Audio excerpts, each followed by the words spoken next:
And good evening, I'm Jonathan Higgins. And I'm Rich Carlson. And we are the Scanner Guys. It's a week of transportation. Monday night, we had our Train Aficionado show. Tonight, we're going to planes. And we're going to be talking about aviation. So it's definitely going to be a good night of programming. If you're just joining us for the first time, welcome to the show. We've got a really good show ahead of you. We're going to talk about aviation, from loading to landing. So Rich is going to actually take you on a virtual journey on the plane, what you would hear on your scanner. So if you were at the airport listening on the scanner, you would know what's going to happen from one frequency to another, to another, to another. So you can literally follow communication for one particular plane, which is going to be really neat. We're going to cover that tonight, so that's going to be really exciting. We're also going to be taking some of your questions as well at the end of the show, and then if there's any questions that are relevant to the slide that's up, we'll answer that during that as well. So stick with us for 2 hours of some great scanner talk and aviation talk. Yeah. So as always, Scanner Master is brought to you by... the Scanner Guys are brought to you by Scanner Master. I mean, we're not that big yet that we're sponsoring Scanner Master. It's only a matter of time, though. Only a matter of time, that's for sure. So let's take a look at our slideshow presentation this evening. And as always, we recommend that you sign up for the Scanner Master newsletter. The great thing about the Scanner Master newsletter is you're going to be informed of upcoming sales, new products, all those great things. Go to scannermaster.com towards the bottom left on the website. You can sign up for the newsletter. Also, the Scanner Guys have a newsletter. Go to the Scanner Guys website. We can put that up right now so you can jot that down. And here's the website right here, thescannerguys.weebly.com is our official website. Stop over there. You can sign up for our newsletter as well. Hopefully we can work out something with Scanner Master where we could have an exclusive deal for the Scanner Guys listeners. So definitely join our newsletter as well. Let's continue on with the slideshow presentation. We've got some news. Yahoo Groups shutting down next week. Yeah, it's actually been coming for a while. They announced this a couple months ago, so it really isn't a surprise. But of course, there's always some stragglers out there. So if you're a member of any Yahoo Groups and you know who you are, just be advised that as of next week, they're going to be kaput, gone, no more, and finished. Most of the special interest groups that have been in Yahoo are going to either IO groups or Facebook. And almost everything that's been on Yahoo Groups has been switched over. But there are still a few straggler groups out there, and they're just going to go away and disappear. If you had files and such set up at Yahoo Groups, those are gone already. And now the only thing that they've been doing for the last couple months is forwarding emails back and forth. So after next week, even that's gone away. Wow, so some big news there with the Yahoo Groups. That's certainly something to keep in mind. You know, if you belong to any, make the switch. Or if you haven't been included in the switch, find out where your group has gone to if you're not an administrator. Yeah, and if you're not a Facebook person, there's a lot of special interest groups on IO groups. Just do a search for IO groups, and there are a lot of the groups that were on Yahoo are there. Some of the people who started some of the predecessors of Yahoo Groups are the people behind the IO groups. So a lot of the functionality is there. The file sharing, email forwarding, and all the rest of that stuff. Yeah, definitely some good stuff there. So it's definitely keep that in mind. So we'll continue on with the slideshow here. We've got a special announcement. Oh, here it is. Oh. So happy birthday, Dale. He's one of our loyal viewers. He watches both the Scanner Guys and the Train Aficionado Live Yep. show. Dale, if you're out there, definitely chime in. We Yep, wanted I've to already make seen him on the chat, so yeah, he's there. And I have to give another shout out to Dale. He and I have we traded some stuff back and forth recently, and with the stuff that he sent me, he included one of his patches and a challenge coin. So I appreciate that. Thank you very, very much. If I had challenge coins for my place, I would have included that in, as well, but I don't, so I won't. But I will try and get a patch out to him. I think I've got someplace. So thank you, Dale, and happy birthday, my friend. And thank you so much, Dale, for being a loyal viewer of the Scanner Guys. We know a lot of you are out there. If we know a little bit beforehand, we can definitely give you a shout out during the Scanner Guys show. So we've got a great show ahead of us this evening. We wanted to remind you that the first batch of the Scanner Guys hats and T-shirts, the second batch for T-shirts, has went to the printers. So both of those have gone to the printers. Those are going to be taken care of, and then once they're printed, they'll be shipped. But if you didn't get in this round, you can still order. You'll be in the next batch of orders. So if you want to order yourself a T-shirt or a Scanner Guys hat, as you see on the screen here, the Scanner Guys hats are embroidered on there, which is really cool. So Yeah. I'm curious to see it. As soon as Rich and I have ours, we'll definitely show it off. We were able to place our orders in the first batch, so definitely get your swag on, order it online at The Scanner Guys at Weebly.com is the website. That's the official website for The Scanner Guys, and you'll see it right on the homepage. And you can take a look at the hats are available in 2 different colors, and the T-shirts are available in about 5 colors. So definitely take a look at that on our website. Yeah. And tonight's topic of discussion, aviation monitoring. Aviation Scanning 101. And as always, the Scanner Guys are brought to you by Scanner Master. So let's dive into this. All right. Well, before we do that, let's do a real quick shout out.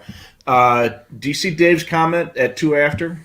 2 after. Let's take a look at that. Jonathan and I are in different time zones, so we just have to go with the how many minutes after. So this is it right here. This guy has done his Christmas shopping. Look at this. He got a 996, the Stridsberg, antennas, 3 cup calls, a couple desk mounts, and his buddy bought 3 996s. So, in fact, I think I talked to your buddy today, Dave, on the phone. So thank you very much. We really appreciate it. And he got another friend bought another 996. So thank you very much. We do appreciate that. And remember, do all your Christmas shopping at scannermaster.com. Yeah, definitely do that. I mean, that's quite an awesome selection there. Those 996 P2s are certainly really good. I do have one, a part of my shack here. I'm currently monitoring on that radio. Is eventually going to be hopefully a feed radio because it's got the record jack in the back. And I'm currently monitoring the North Carolina Highway Patrol or State Police, whatever they're called here. Whether it be Highway Patrol, State Police, whatever it is, the guys you don't want to see in your rearview mirror with the lights going. They patrol our highways out here, so that's what's currently scanning on that. So really good scanners. Thank you so much. We'll continue on here. So we're going to do a little bit of Aviation 101 here, which is going to be a really interesting show. And there's going to be 2 sections of aviation we're covering. You see the 2 bands on there. There's civilian and military. And I'm going to show that right now so we can actually see it. So there's civilian and military. There it is right there. There you go. Yep. So the civilian aircraft band starts about 108, goes to 138. Now, the 108 to 118 band is mostly just navigational beacons and occasionally some AWAS channels. And we'll talk about AWAS in a bit. The military aircraft band starts at 225 and goes all the way up to 380. It used to go up to 406, but we'll talk about that later on. They reallocated some of that spectrum. Yeah, and that's what we're going to be talking about tonight. So if you're diving into the hobby and you're listening just to police and fire, this is going to educate you on aviation. So if you have some interest in it, you're going to have a little bit more knowledge, and you'll be able to listen to the communications. Let's dive into the next slide. Using a scanner on an airplane. We've talked about this before, and this is something that Rich has shared with us. You know, it's safe to say that you can carry a scanner on the aircraft, but use of the scanner is not allowed on a commercial aircraft unless you have permission to do so. And when you do have permission to do so, you use headphones. You don't just and you'll have it blaring in the cabin. Yeah, absolutely. So there's always, every time this comes up on Radio Reference, there's always 100 comments back and forth. And some people, no, you're not allowed to bring it, or TSA is going to stop it, or my grandfather's uncle's cousin's nail filer guy got stopped by TSA. No, you can bring a scanner on an aircraft. Most of the time, TSA is going to look at, hey, what's that? Oh, it's a radio. Okay, great, no problem. They don't care. It looks like any electronic device they have hundreds of on all the time. They may ask you to turn it on, make sure it actually makes noise. That's the way they make sure that it's not a bomb. And if they ask you about it, tell them what it is and tell them, you know, what it's all about. And okay, great. Have a nice day. And off you go. When you get on the airplane, if you want to use it, number one, just don't. It's not going to cause problems. But if for some reason you get permission from the flight attendant or from the pilot in charge, then you can use it. But don't bug your neighbors. People will think, and especially if you use those cell phone type earbuds, like the white ones you get with an iPhone, you know, and you get that plugged in there, nobody's going to know what you're doing. Yeah, they're going to think you're listening to music. Yeah, and you know, the thing about it is you're not drawing attention to it. Nobody's going to care. Exactly. I did get permission once when my wife and I were flying out to Arizona from Chicago, and about halfway out, we were turning around for a medical condition on one of our passengers, and I had the scanner in there, and sure enough, you know, and so I told my wife, "Oh, we're going to Kansas City." Yeah. And then the only other person on the board of the aircraft that wasn't an employee of the airline that knew about it was another deaf person that was like 2 rows back who I was signing to, and I heard about it. So it was kind of a fun time, but you won't have any problems. If they ask you what it is, tell them what it is, and you won't have any problem. Yeah. I mean, that's something that's really cool. And then even monitoring when you're at, you know, like at a location where you can watch the planes by an airport is really awesome. We're going to cover all that as well. So let's continue diving into this slideshow presentation. And look, like we talk about when we talk about rail scanning, there's a whole slew of radios that'll work on aviation as well. Mm-hmm. You may actually own some of these radios. Like Dave posted that he purchased a couple of 996 P2s. Yep. It's on the list right there. Yep. We've got the BCT-15X, our favorite, the 125 AT, which is, by the way, at the time of this broadcast right now, is back in stock. So that's good news there. The 996, the 325 P2, the 536 to 436, the SDS 100 and 200. On the Whistler end of things, the Whistler 1065 and the 1040, which is the handheld, and the TRX1 and TRX2. And then a lot of older scanners. You'll have to check on military air. That's usually what it gets a little dicey, Rich, where military air sometimes is not available on some scanners. Almost every scanner made in the last 20 years or so will do civilian aircraft. It's very common. Military aircraft is a little bit more hit or miss. If you get a chance to get a Bearcat 780, those work phenomenally well on both civil and military aircraft. Yeah, and those are still kicking around. As some people are selling those. I still have a 780. That's good to know. So if you've got a 780 sitting around, you've got a machine that'll kick butt. Yep, absolutely. And Rick had a good comment at 13 after. So 13 after. So let me just switch to that screen, and we'll pull that one up.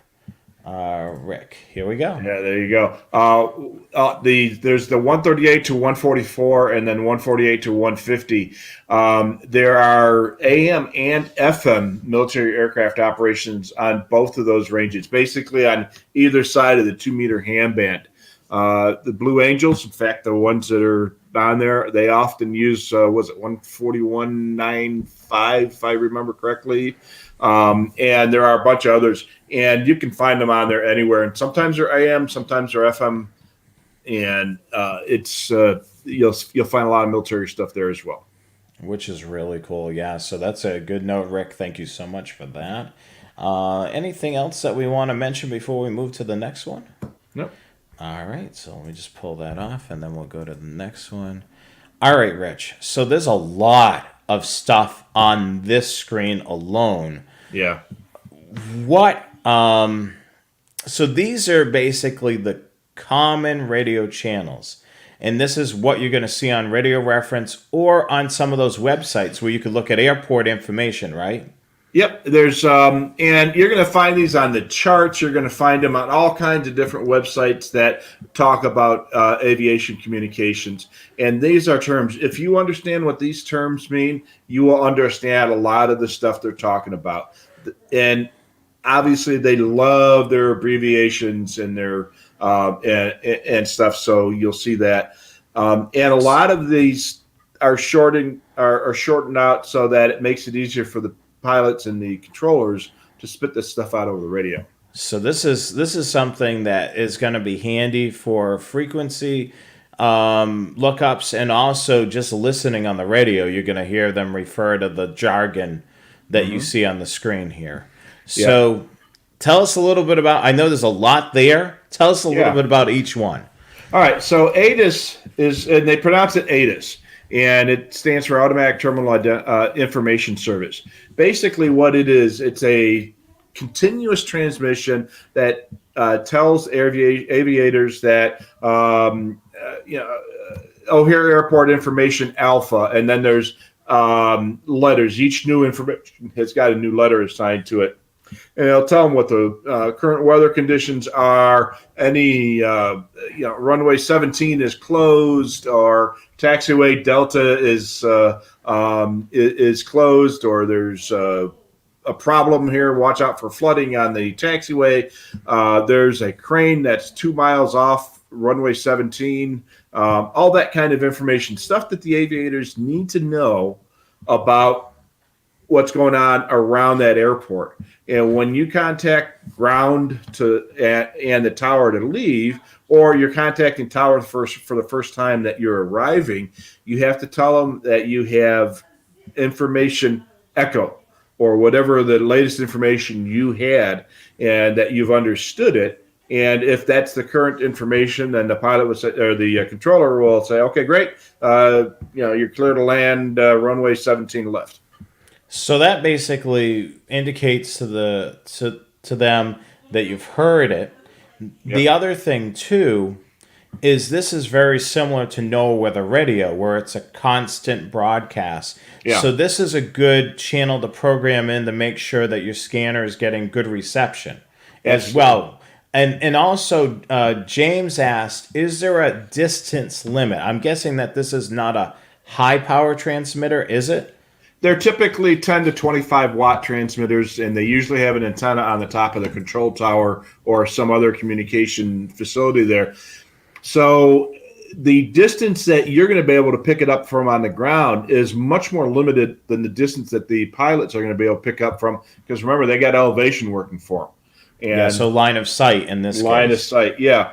So it's not unusual for an ATIS channel to be heard 50, 60, 70 miles or more away from the airport, depending on how high the aircraft. When I was flying around with my dad, we were flying at 5,000 or 6,000, 7,000 feet, and we could hear the ATIS, 30 miles away. You get an aircraft flying at 25,000 or 30,000 feet, they're going to be able to hear it a lot further away than that. Okay, so now we have some other common terms here. So we've got tower, ground, clearance, center, approach, and departure. Right. This is So, all, taking off, mhm. coming in, and so forth.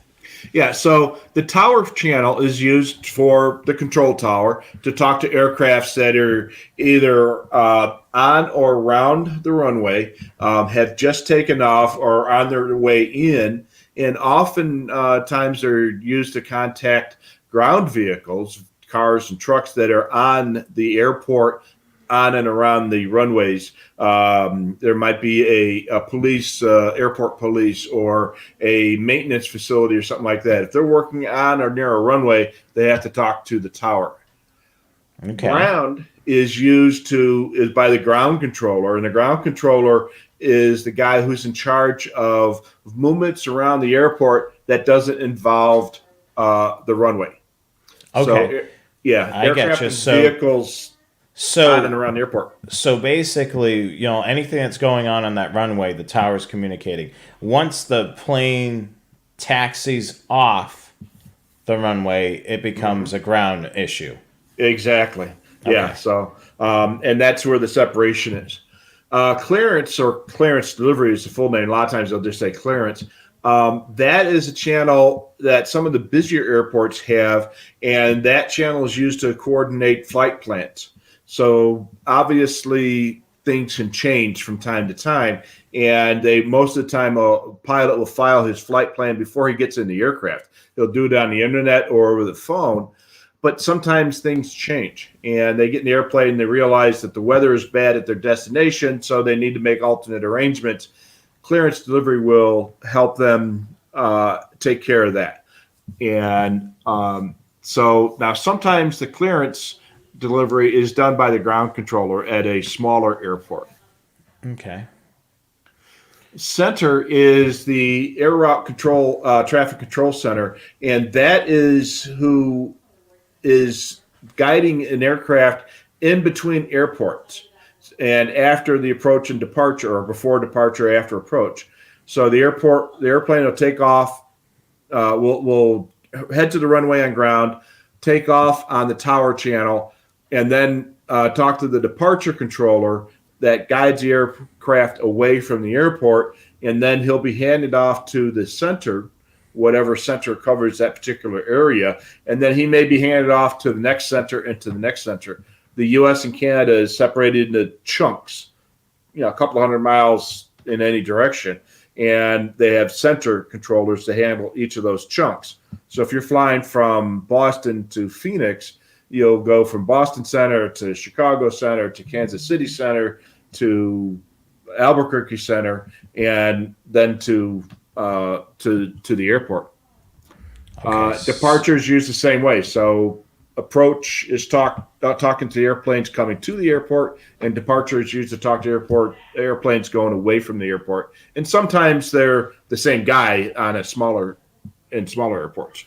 Okay. So let me understand this right. So, plane is boarding. It's going to be on the ground channel. Then Mm-hmm. once it taxis over to the runway, it's going to go to the tower channel. Right. Then once it departs, it's going to go to depart, and then it's going to go to center, and then depending on how far it's going to go, it could make multiple center channel changes. And then when we arrive, it's going to be approach, and then it's going to do everything in reverse order. Yep. Okay. All right. Yeah. Absolutely. I'm being a good student here. So There you go. so far so good. All right. So let's continue on. All right, so the AWAS channel is the Automated Weather Observation Systems. That's a cool name. Oh, yeah. So it's very similar to ATIS, except Yep. it's for airports that don't have control towers. Okay. So I've got a couple small airports that I visit here quite often, and they have AWAS channels, and they're on like 114 megahertz, or in that navigation section of the band. They operate very much like an ATIS channel, but it's all computer controlled voices, but it's much simpler information. It gives the temperature, the density, altitude, and maybe some other local information that they need to know. But since they don't have a control tower, it's all automated versus automatic. It's automated. So it's just a computer voice, and it gets that information from a little computer. I actually visited an office of the airport in Wickenburg, which is 30 miles from here, on an open house one day, and on the desk in the back of the office is an old DOS computer that runs their AWAS system, and it has the temperature. Somebody can go in there and type in a message if they had to, and it's got an electronic thermometer, so it tells what the temperature is and the density, altitude, and the wind and the current winds, and it just spits that information out over and over and over again all day long. And they don't need to do anything unless they have a specific message they want to add to it. Okay. So that's interesting. Then we got Yeah. guard. What is this about? Okay, so 121.5 is the aviation emergency channel, and it's referred to as guard because you have to stand guard on that channel. So aircraft and other facilities, a lot of them will maintain a watch or a guard on that guard channel in case there's an emergency. And most of the traffic that you hear on that these days is an aircraft calling another aircraft on guard because the center is trying to get a hold of them and they're not listening. They're on the wrong frequency. So somebody will say, "Hey, Bill, on guard," or United 121 on guard. Chicago Center is trying to get a hold of you on 119.7 or something like that. So in the aircraft, there's two radios. One essentially Yeah. monitoring the channel that they're supposed to be on, and then the other one is always set to guard. Not all the time, but yeah, that's the way it's supposed The way it to was work. supposed to work. Yeah. Now, larger aircraft, like overseas airlines, might have more than two radios, and so that is used for that quite a bit. And it's intended originally the automatic crash detection, and I'm drawing a blank on the name of it right now. Emergency ELT, emergency landing transmitter. They used to transmit on 125, and that would be beep tones. So if a plane crashed, it would set off this ELT, and it would start beeping on 125. Well, it got to be such a problem that they moved them off to a different channel, a different frequency. And the ELTs are no longer on 121.5, although there might be a couple old ones left over from the old days. But nowadays, most of that is just, that's the emergency channel. And if there's something else going on, they can do that. Military has got their own guard channel. It's 243.0. And if you do the math, you'll see that 243.0 is exactly twice 121.5. Okay. So, and then there's the VOR, which stands for VHF Omni Range. And those are beacons.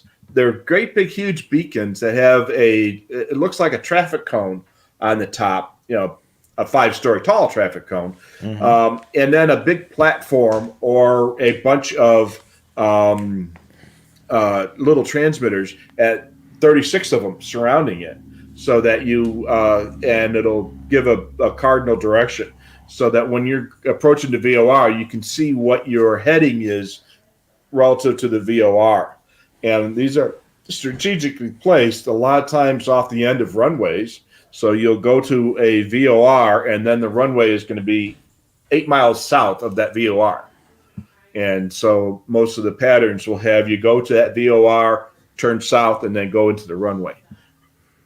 I see. And there are other VORs that are scattered throughout the whole area, and they're at fixed known locations, so you can use those for navigation.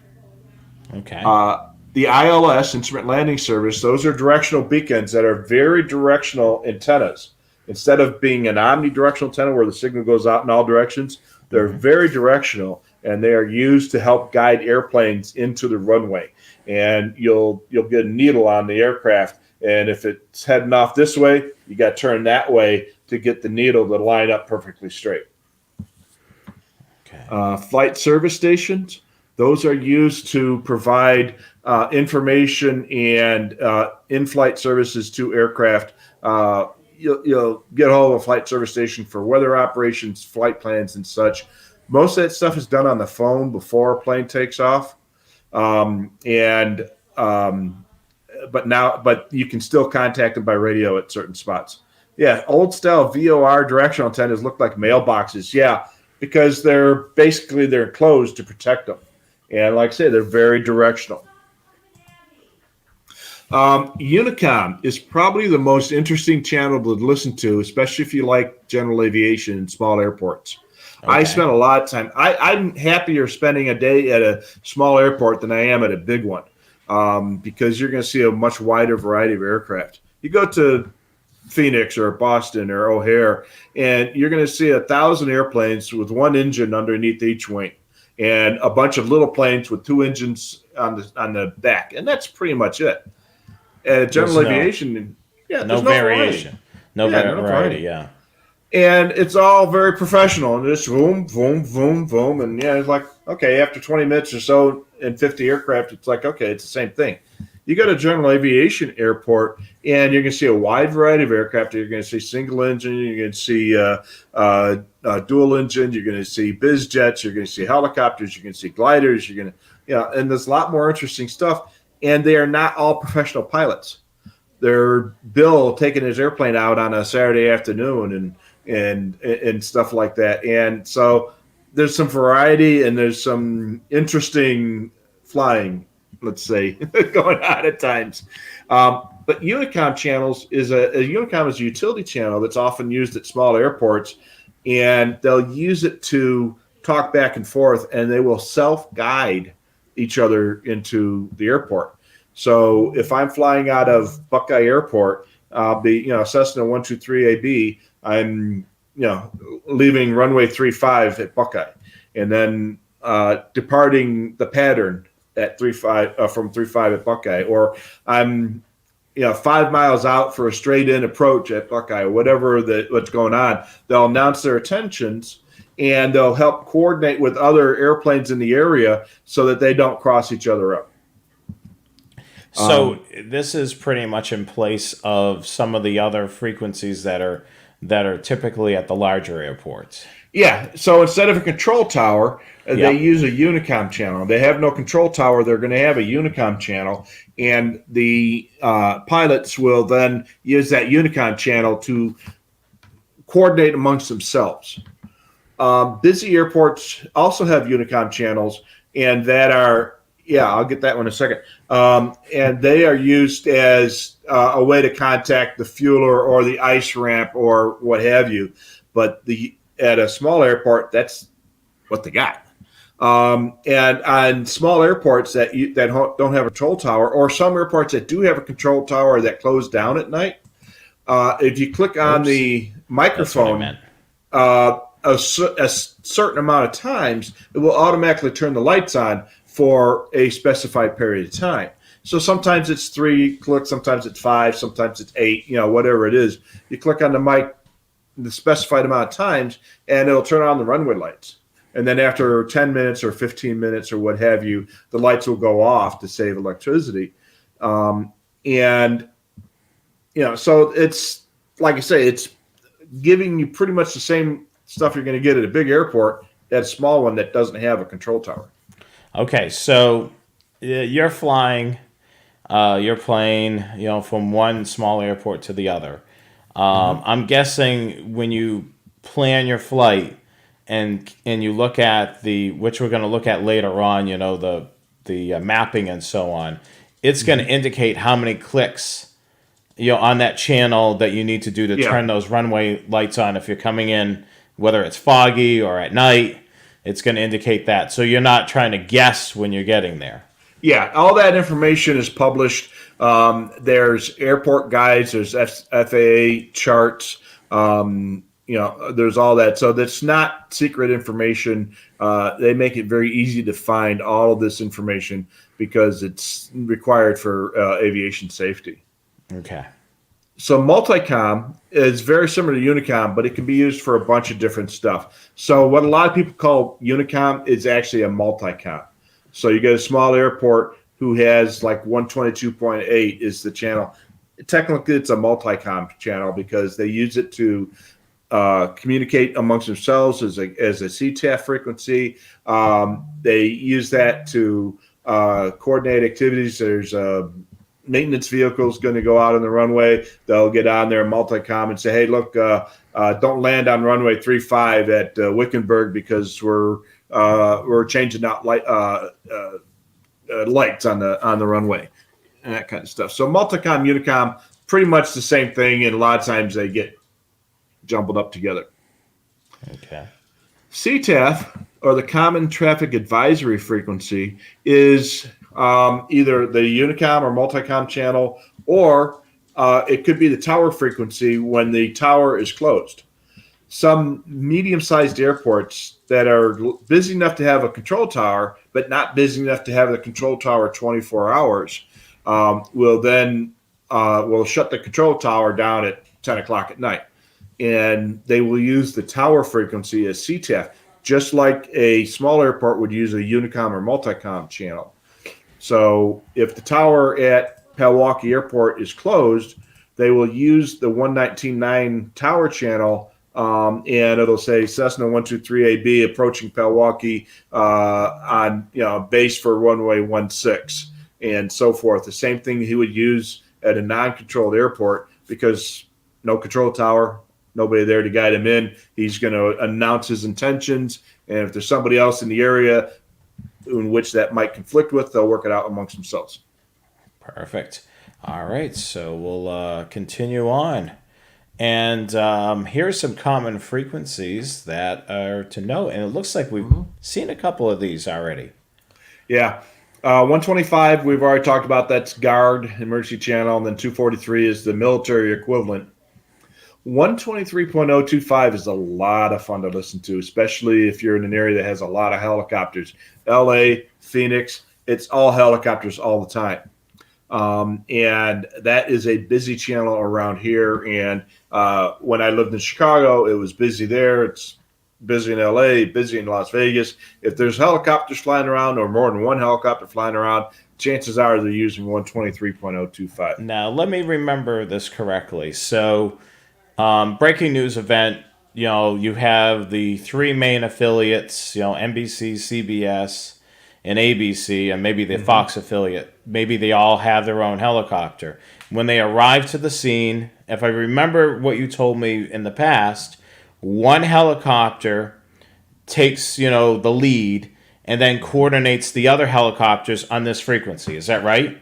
Yeah, usually the first chopper on the scene is in charge, and he will then coordinate the activity with all the other helicopters so they don't crash into each other. They'll assign each other altitudes, and they'll work it out so that they do opposite spins around the thing. They'll coordinate sharing of video. Let's say the ABC helicopter is low on fuel. He'll say, hey, I got to go back and get some gas.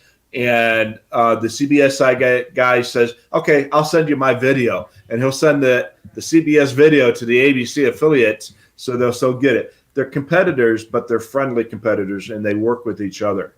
It's a very small fraternity. I know a couple of media helicopter pilots. I've known them over the years, and they say they'll do anything to help the other guy out. They'll call them and say, hey, look, there's a big crash up on the highway at milepost 17. Get out there and stuff like that. They'll help each other out. And if it's not the first copter at the scene, it might be the guy who's got a better grasp on what's going on, but they will usually have one guy coordinating the stuff there. Okay, cool. And so that would be, if you were at a breaking news event and you saw multiple helicopters circling around, that would be the cool channel to listen to, along with whatever the breaking news event is. Absolutely, yeah. And that's a fantastic one. And you'll know more about what's going on with the incident by listening to that channel than almost anything else if that channel is active. Yeah, because they got the bird's eye view, and plus they got a camera that can really zoom. Multiple. They got each one of them has a camera in there that can zoom in to whatever the breaking news event is. Yeah, and usually there's a pilot and an observer. So, and sometimes it's just the pilot. So he's doing everything himself, but they are very good at coordinating their activities with each other. Their lives depend on it, so they're not going to mess around and try to scoop the other guy just to do it, because their lives depend on that guy doing what he anticipates he's going to do. Okay. 123.45 is a really interesting channel to listen to. Where I live, I mean, there is a million different aircraft out in my area all the time. A lot of private stuff, a lot of military stuff, a lot of civil commercial aviation. But 123.45 is almost constant, especially on the weekends. Saturday afternoon, it's just blah, blah, blah, blah, blah. And you get two aircraft going to the same place. They'll be sitting there chatting on that 123.45. It actually has some official use as well. Overseas aircraft, when they get out of range of ground facilities, they are supposed to monitor 123.45, and they use that to coordinate activities. So some aircraft are equipped with satellite communications, some are not. And that 123.45, they will use that to coordinate activities in the flightways going across the Atlantic. One of the busiest air corridors in the world is New York to London, and at some point you're going to lose contact with the ground controllers, and they will use that to coordinate with other aircraft if they have to deviate from their assigned flight level and such. I see. And then 122.95, if you live near a controlled airport, one with a control tower, that is going to be the normal Unicom channel assigned to that airport. And if you have a lot of times on the suburban airports, which are, have a control tower, the Learjets and the Gulfstreams will use that frequency to call ahead and say, hey, I've got a passenger who's got a rental car. Can you have him meet us on the ramp? Or I'm going to need 10,000 pounds of fuel when I arrive at Scottsdale, or what have you. So that was a cool thing that Beer Bowl spotted. So that's an easy way to remember for the pilot chit chat channel, because it's basically 123.45. Yeah, 123.45. And that's actually pretty common when it comes to aviation chat and tactical channels. The military does that a lot too. 303.0. And they call it Winchester because it's a 30-30.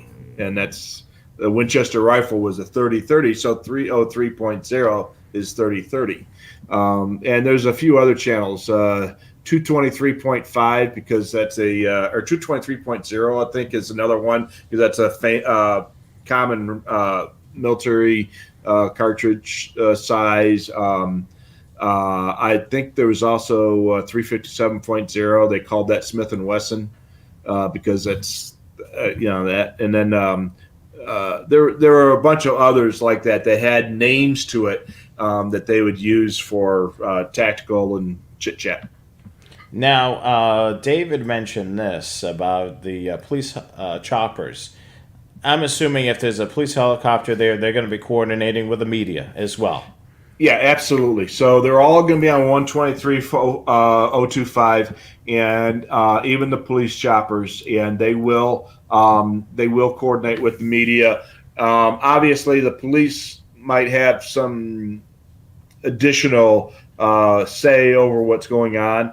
Or they may request that the media back off, and some distance to, for safety reasons and such.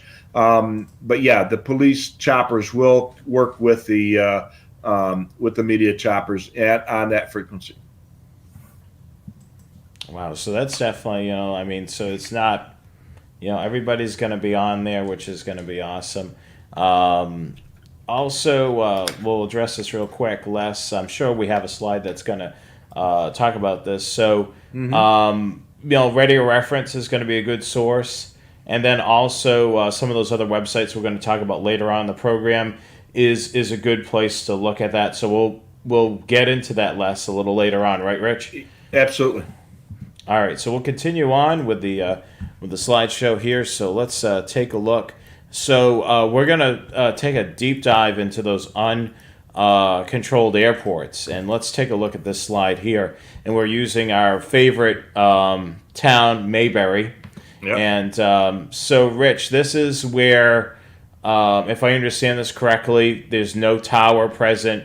This is where pilots will self-announce. Go ahead a little bit further into this.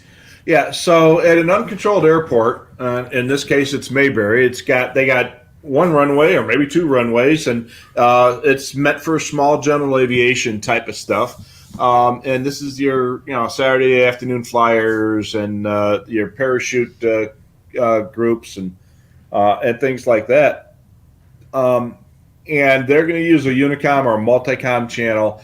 And when they are getting ready to take off, they'll say, maybe a unicom, this is Cessna 123AB. I'm taking off runway 32. And when he comes back, he'll say, this is Cessna 132AB. I'm inbound 5 miles out for runway 32 Mayberry. And the last thing they always do say is the name of the airport. They'll say the name of the airport at the beginning and at the end so that there's no confusion. The reason they do that, and it's very important, is because there are only a few unicom channels out there. It's like 6 or 7 of them. And you get an area like Phoenix, and there's 50 airports within 100 miles of Phoenix. And so those unicom channels, there's going to be 2 or 3 or 4 airports using that same unicom channel. And when you get an airplane that's way up here, he's going to be able to hear several airports. So this way, everybody knows he's talking to Mayberry and not Mount Pilot, 30 miles away that happens to be on the same frequency.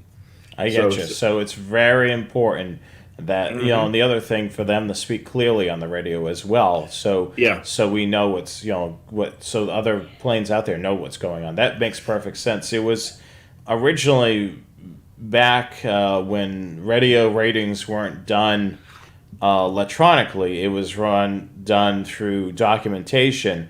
There was an old radio rule that was ID in, ID out. So you were one of the radio stations I worked for was WPLM in Plymouth, and their thing was Easy 99.1. So the first thing out of my mouth, when the music stopped, was Easy 99.1. And then when we went into commercial was Easy 99.1. So you would know what station you were listening to. Same kind of concept, but this is, for aviation type of thing, ID in, ID out, essentially, for the airport. Yeah, it isn't for commercial purposes. It's for safety. So, For safety, yeah. So absolutely.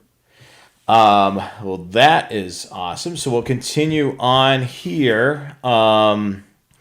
So here we're gonna go go over the process of everything from start to finish, from loading to landing. So, Rich, take us through this journey as we're listening on our scanner right now. All right, so we got permission from the pilot to listen to our scanner while we're sitting on an airplane. So the first thing we're going to do, we're going to listen to the ATIS channel. And the pilot's going to be listening to the ATIS channel. He's going to get that weather. He's going to get the current conditions, obstructions, and what the active runway is. So he'll know ahead of time that chances are he's going to be sent out on runway 32 left. Okay. And he knows that taxiway Delta is closed, so he's probably going to be sent the long way around to get to the end of the runway. So he's thinking ahead of time because he's listened to the ATIS. He knows what's going on at that airport. Okay. When he's finished loading, he is ready to push back, and he's going to call ground and get permission to go to the airport. Now, the ground controller is already going to know that our American Airlines Flight 123 is going to be heading out on runway 123. So the ground controller says, okay, you're here. Take this taxiway to that taxiway, turn left, go up that other taxiway to the third taxiway, turn right. And then as the aircraft does that, and eventually the ground control says, okay, you're close enough to the end of the runway, you switch over to the tower. And at that point, that pilot now has permission to change channels. He's got to Okay. stay in that ground channel until he is told otherwise to go to the tower channel or whatever he's going to do. Then he's going to go on the tower channel and he's going to say, American 123, I'm taxiway Delta, for runway 32 left. And the towers say, okay, hold short of runway 32 right. And then, okay, cross 32 right, turn left on Alpha. And then there's it's like pull up and hold short or stand by. I forget the terminology. They changed it a few years ago, but he's going to basically tell him go up to the end of the runway and wait there until further instructed. And then when that runway is clear for him to go, he'll say, "Okay, American 123, clear to take off. Clear to depart runway 32 left. Go to 5,000 feet, and turn left 5,000 feet." And he will do that, and then when he gets that 5,000 feet, the tower will say, okay, American 123's change frequency to departure 129.7. Okay. Line up and wait. Thank you very much, Chris. Yeah, line up and wait. I just couldn't remember the terminology off the top of my head. And then he'll switch over to departure, and departure will then transition that aircraft from the area around the airport until he gets to a certain elevation and location. And then he'll say, okay, American 123, switch over to Chicago Center on 132.7. And then on 132.7, he'll call Chicago Center. And, American 123, the center already has his flight plan. He knows where he's going. He knows what he wants to do. Say, okay, go up to 31,000 feet. Make your heading 320. And so the guy will turn his aircraft so he's heading 320 degrees. He'll work his way up to 32,000 feet, and he'll stay there plus or minus a couple hundred feet at that level, at that direction, until otherwise advised by the center operator. And the center controller may tell them, okay, hey, drop down to 27,000 feet, or turn left headed 270 degrees, whatever he needs to do to get the airplane pointed in the right direction at the proper altitude to avoid conflicts with other aircraft. The center may then hand him off to the next center. So if he's flying from Chicago to Phoenix, he'll hand him off to Kansas City Center at some point when he's approaching the Kansas City Center's airspace. And then Kansas City will then transition him over to Albuquerque. Then Albuquerque will then transition him to the approach controller for Phoenix. And he will work with the approach controller who handles the airplane from the center towards the airport. And then when he gets to a specified distance from his arrival airport, that approach controller will then switch him over to the tower operator or the tower controller. And then the tower will take that aircraft and say, okay, American 123, you're clear to land runway 22 left at there are two ahead of you. That means there's going to be two airplanes that are going to be landing ahead of him, so he'll watch them. But he's got clearance to land, so if everything goes well, he will just go ahead and land. That may be the last time he talks to the tower operator or the tower controller until he is ready to leave the runway after he touches down. Or the tower controller might tell him, hey, we're going to have you go around, or can you slow things down a little bit, or can you speed things up a little bit to make sure he doesn't get conflict with the aircraft. And then once he lands, the tower will say, okay, American 123B, switch over to ground 119.6, and then he'll switch over to the ground, Phoenix ground. This is American 123B. I'm headed for gate 17B, and the ground guy will tell him, okay, turn right on taxiway Alpha, turn left on Delta to the ramp, and off he goes. And he arrives at his ramp, and they pull the walkway, the pedway, up to the airport and up to the airplane, and everybody gets off. Awesome. So we literally took a virtual plane ride with our scanner Hmm. with Rich this evening. That is really cool. And that's some of the stuff that you can actually, even if you're at the airport, monitor on the ground. If you're right by the airport, you can listen to, from ground to tower to departure, and Yeah. maybe even some of the communication on center as well. So you could literally follow that plane as it's making its way away from the airport or as it's coming into the airport. Yeah. And if you're nowhere near an airport, you're still going to be able to hear the center controllers because they have towers. See, the Kansas City controller might be in Kansas City, but his radio towers might be, there might be 100 different radio towers throughout his coverage area. And this frequency is used at this particular radio tower, not control tower, but radio tower. And then there's another channel used at that one, another channel used at this one. So as he's hop skipping away, that center operator might tell him to go from this frequency to that frequency to that frequency. And the airplane may never talk on any of those frequencies that he's on, but he's got to listen to it in case he gets an instruction. Well, meanwhile, if you're in, East Bumper Jack, New Mexico, and you're 150 miles away from the nearest airport, you might still be able to hear aircraft as they're going overhead, and they're talking to the center controllers. Very cool. All right, so let's dive into the next slide here, where we're going to talk about some really busy airports. Mm-hmm. O'Hare, Logan, JFK, LAX are popular ones that most everybody knows. Yeah. So tell us a little bit about this, Rich. All right. So if you're at a real busy airport, one of the big ones, you're going to have more frequencies than just the ones that we've spoken about.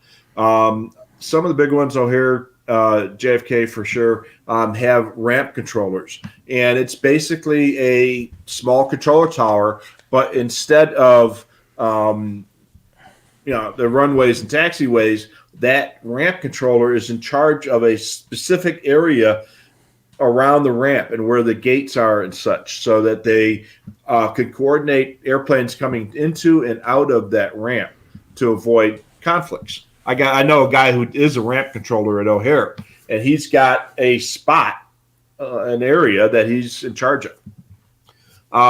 There might be some of the busy airports in a snowy area will have a special channel used specifically for de-icing. And if you're O'Hare, you might have a couple channels for de-icing. And a lot of times you'll see that frequency on the side of the de-icing truck and big, huge numbers on the side of the truck. So that way when the pilot sees the truck there, he says, oh, okay, when that guy's spraying my car or my airplane, I'm going to be able to talk to him on 132.15. And he'll be able to switch over to that frequency. And then the de-icer will say, okay, I'm all done. Give me 30 seconds and I'll be out of your hair, or what have you. And the guy said, the pilot might say, okay, yeah, hey, can you clean my windshield for me? That kind of, they'll be joking around a little bit, but they will use that frequency to coordinate. We don't get a lot of de-icing here in Phoenix, so I don't even think they have de-icing trucks. I'm not sure. Airports will also have sometimes a fuel channel or some other specialty channels depending on the needs of the airport. A big airport like O'Hare or Logan or JFK or Atlanta might have multiple tower and ground channels. So O'Hare has got like 4 or 5 different tower frequencies and at least 3 ground channels that I remember.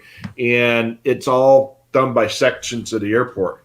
So the North Tower, the Center Tower, and the South Tower, or the East Tower, or the West Tower, whatever the way the airport is laid out.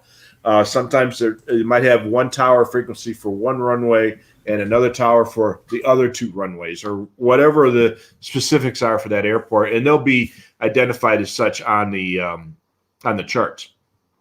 And of course, at the busy airports, you're going to have all kinds of business channels and public safety. So there's airport police, there's maintenance at the airport itself, there's restaurants and transportation, taxi cabs, and all kinds of other business stuff. Remember, an airport's a small city, or a medium-sized city. So you're going to have all kinds of traffic like that. Let's see here. All right, small ground-controlled airports. Let's take a little bit more of a closer look at this now, Rich. So the smaller controlled airports, such as suburban or small cities and etc., will have only one controller in the tower.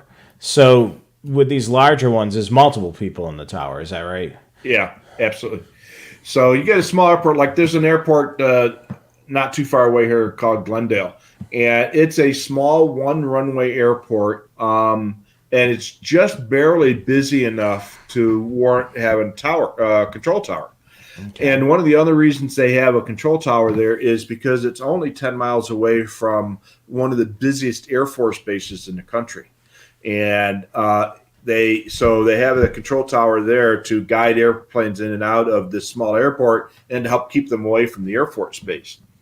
I've visited there a few times. Obviously, this is before 9/11 and things got crazy with security. And, you used to be able to knock on the door of the tower and they'd let you in and show you around and, and let you sit in a position and show you what's going on in between airplanes. Obviously, cool. Yeah, you really can't do that very much nowadays, but back then you could. And I go up there. There's one guy in the cab of the control tower. He's got great big windows. You can see in all 360 degrees, but there's just one guy. And he's sit there and he's got a pair of binoculars. He's got a radar scope. He's got his radio with he's got his headset and he can select which channel. Most of the time he transmitted on both the ground and the tower channel at the same time. So if you were, taking off, if you were on the runway, you call him on the tower channel, but he would answer you on both the tower and the ground channel at the same time because it's just the one guy. And that way he doesn't have to select a channel. He just talks. On some of the larger airports that have clearance delivery, they might have that done by the ground controller. That was very common at Palwaukee outside of Chicago. They would have separate guys, one guy doing ground, one guy doing tower, and then the ground controller also handled the clearance delivery because it was busy enough to warrant two guys, but it wasn't busy enough to warrant a third guy. I see. Very interesting. So let's continue on here. And this is the airport in Phoenix. Is that right? Yeah. Yeah, that's the Phoenix Sky Harbor Airport. And the thick black lines are the runways. And this is the FAA chart, which you can download from the FAA's website and a bunch of other different websites. It's all public information, nothing secret. On the very bottom, it tells you that chart is effective from the 3rd of December to the 31st of December, 2020. So on January 1st, there'll be a new chart. And it may not have any different information, but those charts are only good for 4 weeks at a time. And it shows all three runways. There's 7 right and 7 left, and then there's runway 8. And then if you're heading westbound, the runway numbers are 26, 25 right, and 25 left. Each runway has got 2 designators. So that one is 25 right and then 25 left, and the other end is going to be 180 degrees difference. So it'll be 7 left and 7 right.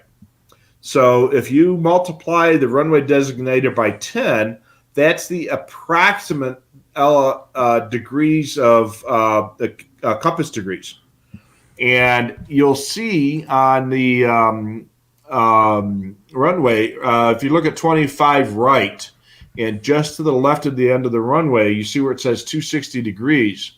That means it's 260 degrees is the compass direction. Even though if that's the case, then that really should be runway 26. But since there are 3 runways in the same direction, what they did is they fudged it a little bit and called it 25 on the south side and then 26 on the north side, so that it's easier to determine that if you're on the south side runways. They could have also had them, 26 left and right and then 26 center, but for this reason, for this particular thing, they did it this way. So the numbers are not always going to be perfect, but they're going to be pretty close. You'll also see diagrams of the building. the major buildings of the airport. So it helps you with the visual identification of the facility. You'll see some of the more important facilities there, like the National Guard or the cargo ramp or things like that. All the taxiways have got letters assigned to them, and the connecting taxiways will typically have a letter with a number.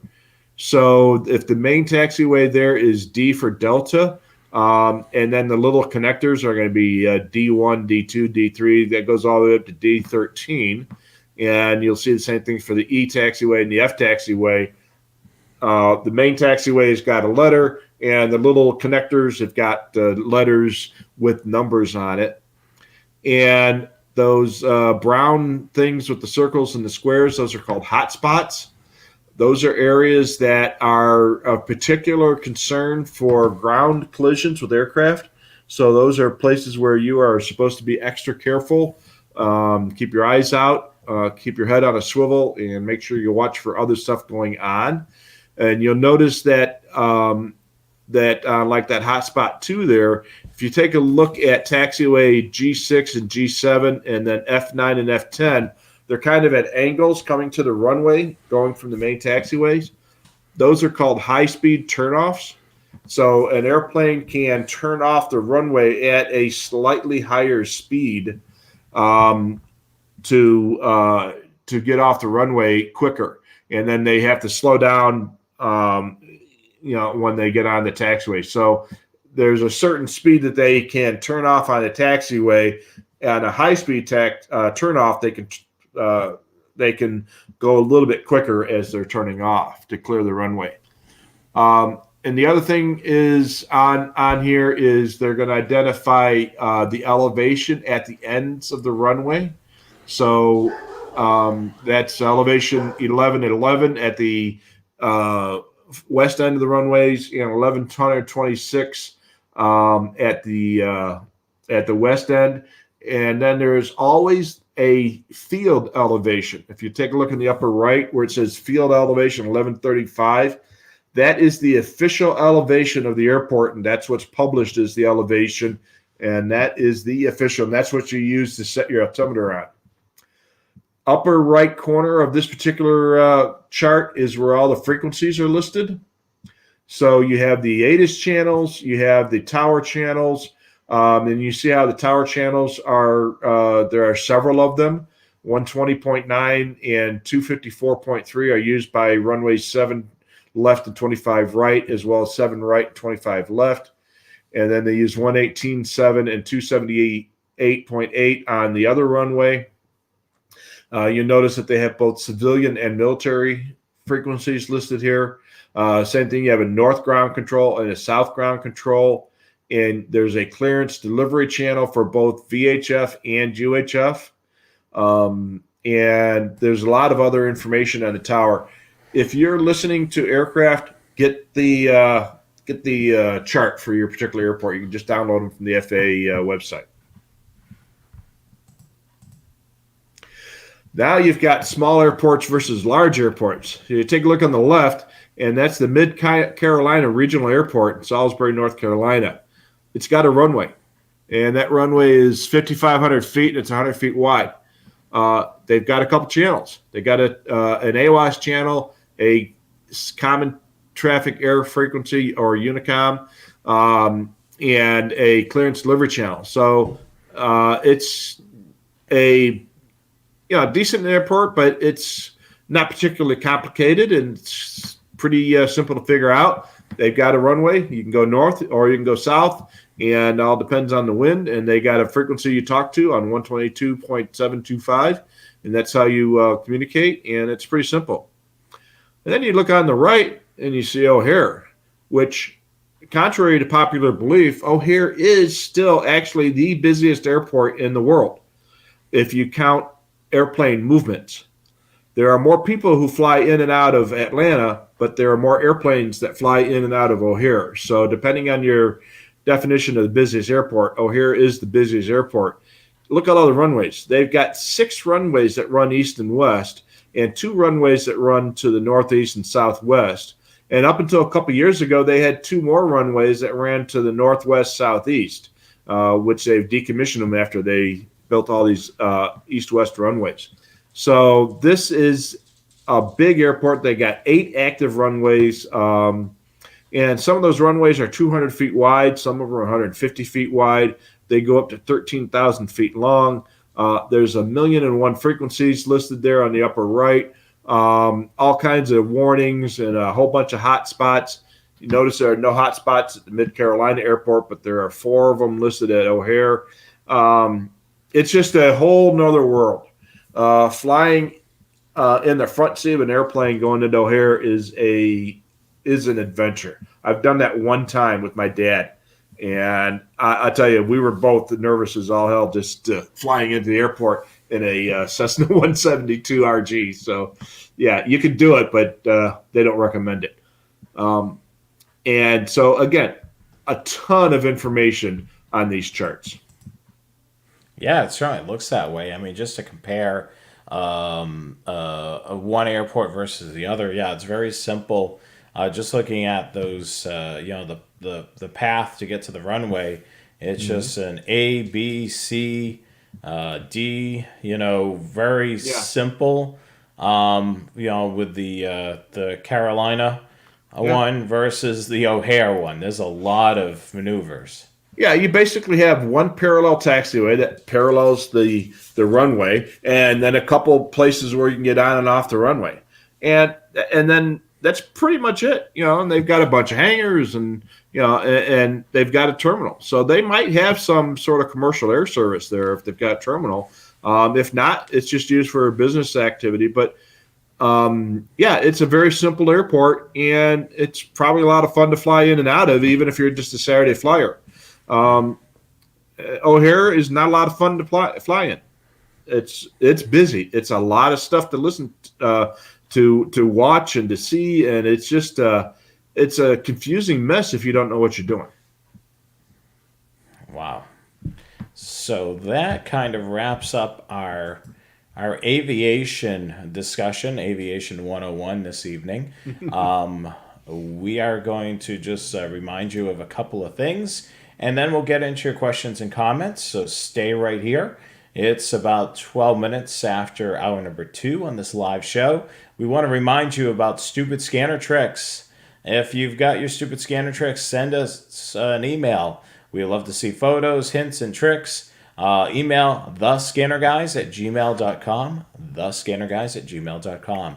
If you've got support questions, definitely drop us an email at support@scannermaster.com.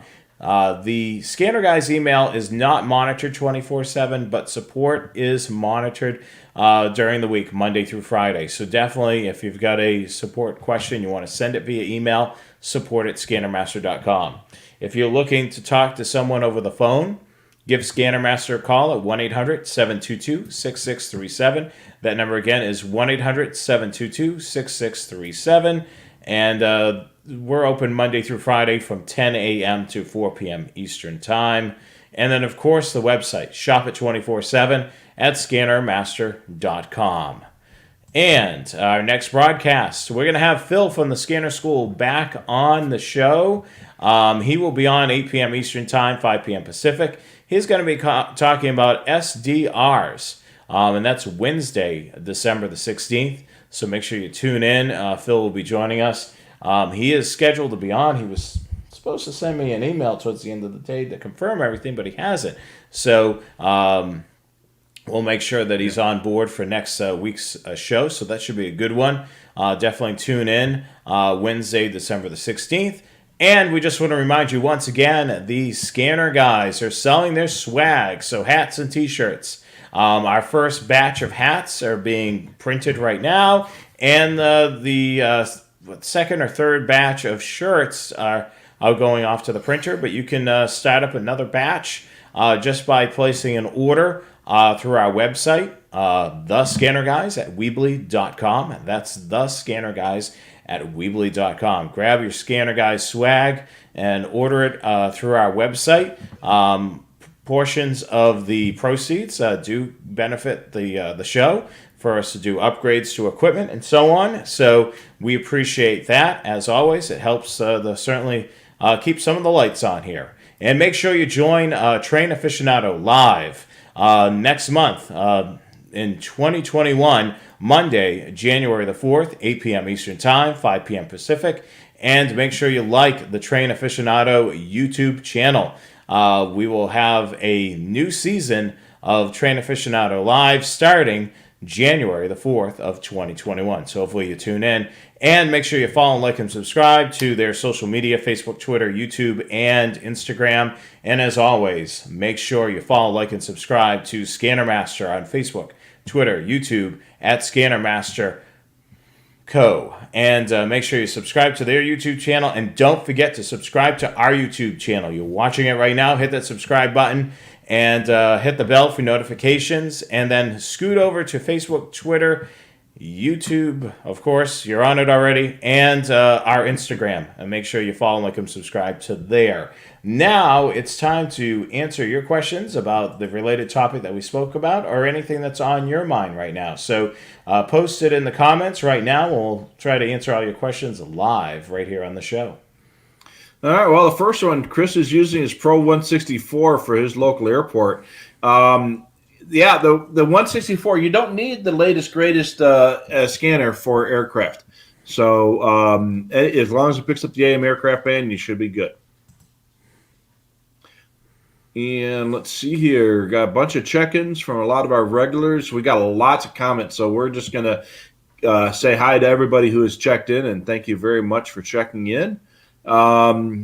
Jerry's in Cincinnati at CVG, and I don't know what CVG – I know CVG is the airport, which is actually in Kentucky, but I don't know how they came up with CVG for that one. Every airport has got a 3 or actually it's a 4-letter code assigned to it, and sometimes they make sense, like JFK, John F. Kennedy Airport, or PHX for Phoenix. Then you got airports like O'Hare, which is ORD. And unless you know the story, you would have no idea why O'Hare is ORD. And that's because it was actually called Orchard Park Field before it was a full-fledged airport. It was just a little landing strip. And so sometimes they make sense and sometimes they don't. And I don't know what CVG stands for, but I know it stands for something. Let's see here. Dale's checking in from his subterranean command post. That means he's banished to the basement. Oh. Okay. Let's see here. We talked about Dave and his shopping spree. Thank you very much.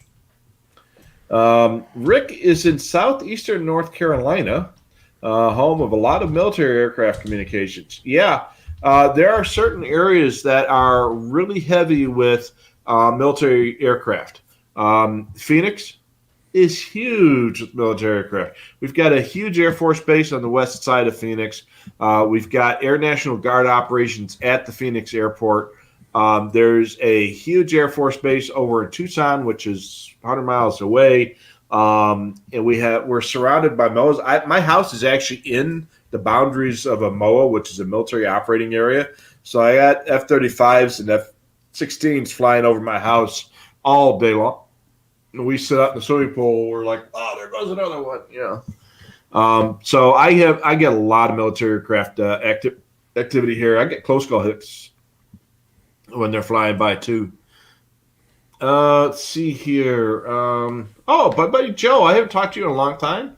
And then JC, hiccups. And then JCQ. I've known Joe for a long time. And let's see here. Chris brings up a good point at 11 past. It's like cell phones. And we were talking at that time about air route traffic control centers and how there are, 13 or 15 or something like that scattered throughout the U.S. and Canada. And it is just exactly like a cell phone layout. There's a chunk here and a chunk here and a chunk here and a chunk here. And the entire U.S. and Canada is split up into things like a cell phone tower. And that's for your air route traffic control center. So that's a great analogy, Chris. Very good. When Dale was at O'Hare Airport, it was the only airport to ever ask him about his radios. Well, you're one up on me. Um, I've never been asked about what the radio is. I was asked to turn it on once or twice. I was flying out of JFK, and they asked me to turn the radio on to make sure it worked. And I guess they wanted to make sure it was a radio and not anything else. I did. It did, and they set me on. So no harm, no foul. Let's see here. And Chris says this Pro 164 works great on the airports. Yep, absolutely. It is a good scanner for that. Carmen writes the Civil Air Patrol is also just above 2 meters. Yeah, 148.15 has been the common channel for the Civil Air Patrol for years and years. And sometimes they're still active on that. Although sometimes some of their stuff has been going to P25, so you may need a P25 scanner to hear some of their activity, but a lot of the activity is still analog. Gene writes, "What military aircraft can be heard in Massachusetts? Are you aware of Air Force bases or military facilities there?" Yes, just about to pull it up here. Hold on one second. I'm just trying to. On Radio Reference is a good source to be able to look at that. I'm just trying to remember where it is in the database. I know there is a couple of military bases in the state here. Yeah. There was Otis, which I believe is shut down. That was down on Cape Cod, if I remember correctly. And then there is Danvers, I think, Yeah. is the other one, and that is in I want to say Middlesex County. Let me just take a quick peek. Well, one thing you'll notice about military aircraft is the larger aircraft that are more often flying into and out of either civilian or shared use airports will tend to have VHF radios. So the KC-135s, the KC-10s, the C-130s, they will tend to have both UHF radios and VHF radios. The smaller aircraft like fighters will typically only have UHF radios, except for those fighters that are assigned to the demonstration teams, the Thunderbirds, the Blue Angels. They will almost always have VHF radios as well, so that they can contact towers, because sometimes they'll have to fly into and out of civilian aircraft or airports. Sorry. Yeah, like this right here has a military presence. See, this is not my strong suit, but let me just show. Right here, it shows this Lawrence Hanscom field, and they do have United States Air Force operating out of there, and they do have a trunk system that they use locally, which I can pull up here. Yeah, and this is interesting. If you bring up the comment at PJ Jason H at 23 after the first hour. 23. 20. Yeah. 8:23 your time? Oh, yeah, I see it right here. Yeah. This 157 is the nationwide Air Force trunking system. So there are nodes of this trunking system at almost every military aviation facility in the country that has Air Force presence. So you'll see them all over the country. There's a couple here in Arizona, they're in Montana, they're in Wyoming, they're all over the place. And this is the same system that Jason's writing about. The ground vehicles contact the tower on the base trunking system at the Air Force, the Naval Air Station in Jacksonville. So Naval Air Stations, Air Force bases, I'm sure there's some Army air bases that have nodes of this trunking system. Some of the stuff is encrypted, but a lot of stuff is open. So that's another good thing to listen to if you have the capabilities. Wow. So that's definitely, as we mentioned, Radio Reference is a great tool to be able to look up some of those frequencies. And, of course, a lot of those other websites, for the local airports to be able to see the runway configurations, and plus being able to see those frequencies as well. Yeah, absolutely. We're talking about flight service stations, and Rick reminds us that the military aircraft flight service station, the common channel for that is 255.4. 255.4, which is right 830. here. Yeah. And Rick was also the one that reminded us about it was ELT. I could not remember that for the life of me. You get talking and just that portion of your brain is shut down, When you get old and moldy like me, that tends to happen more and more often these days. So Les is obviously in the Toronto area because he's beside the Pearson International Airport.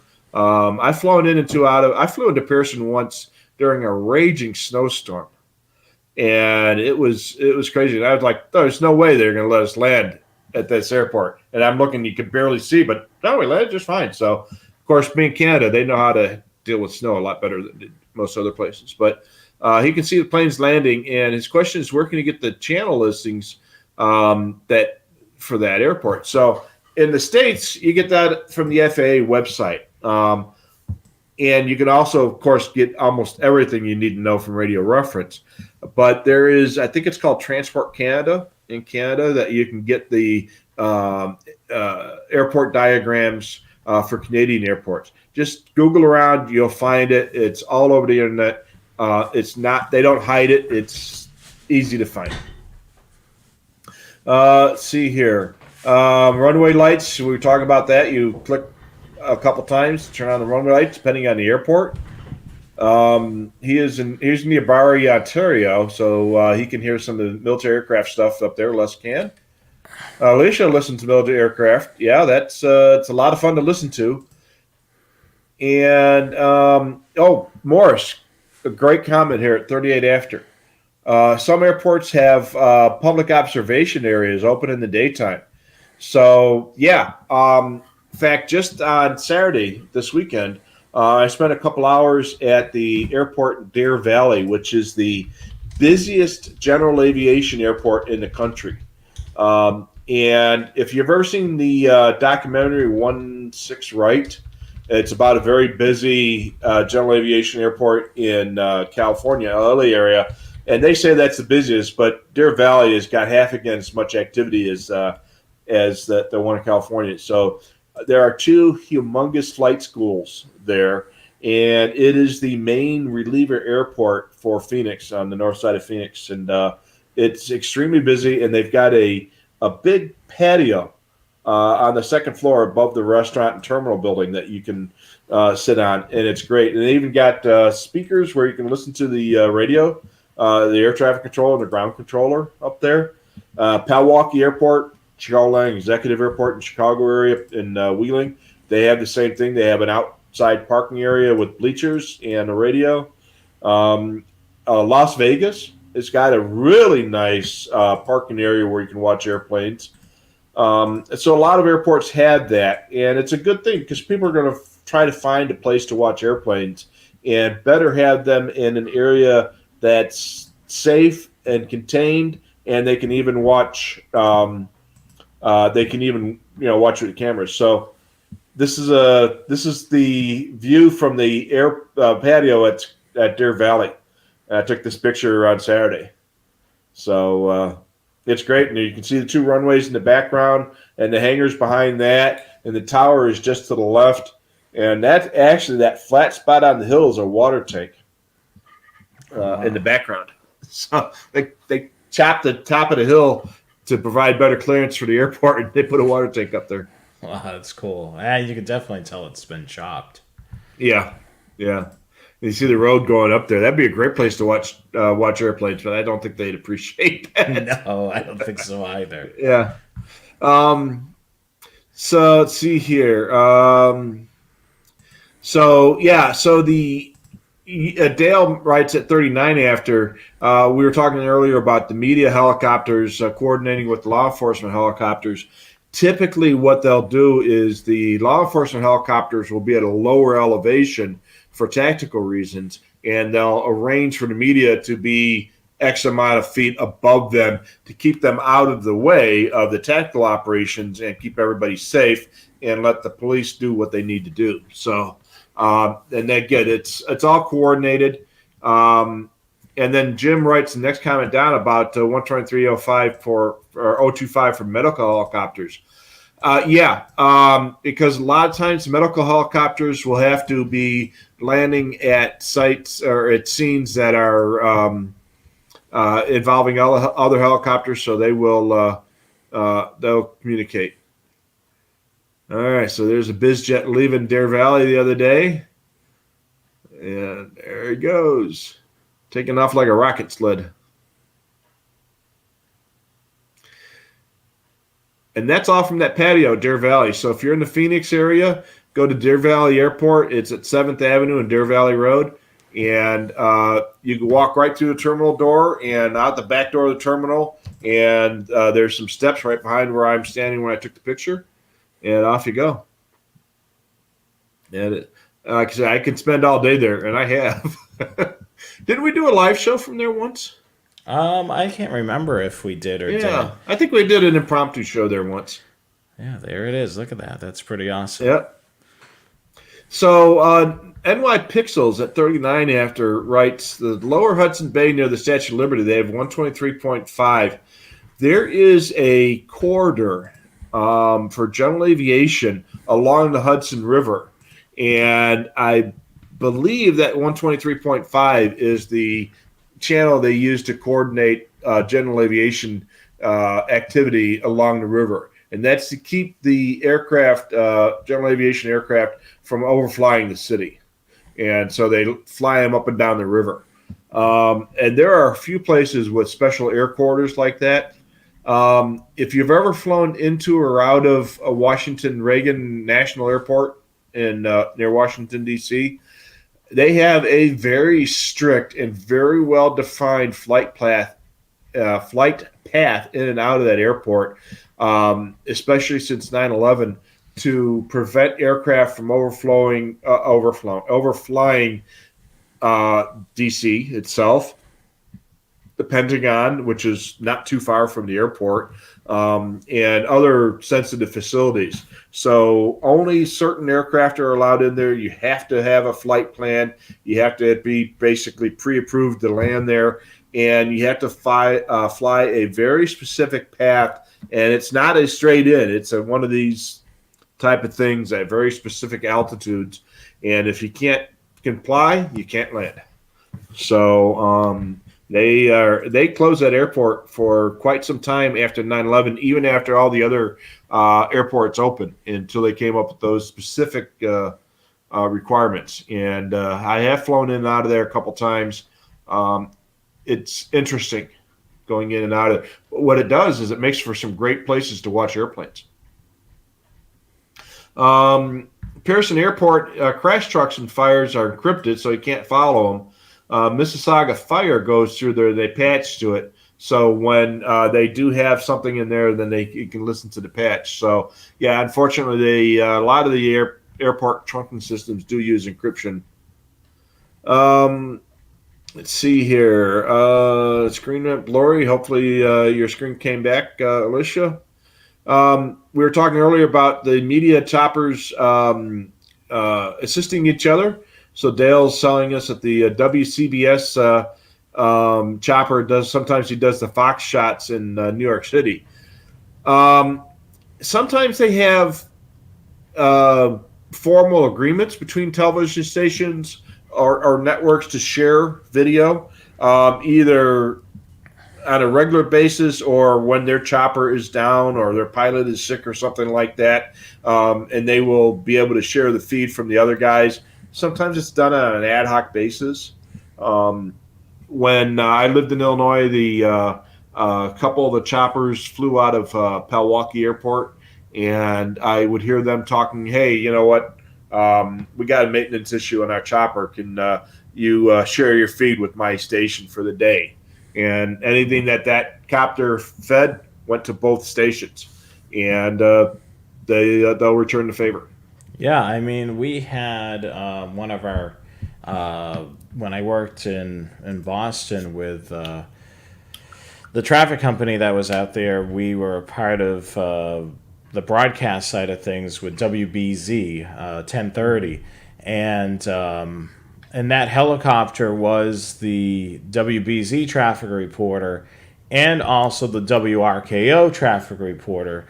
Yep. Competing stations, the reporters were literally sitting shoulder to shoulder.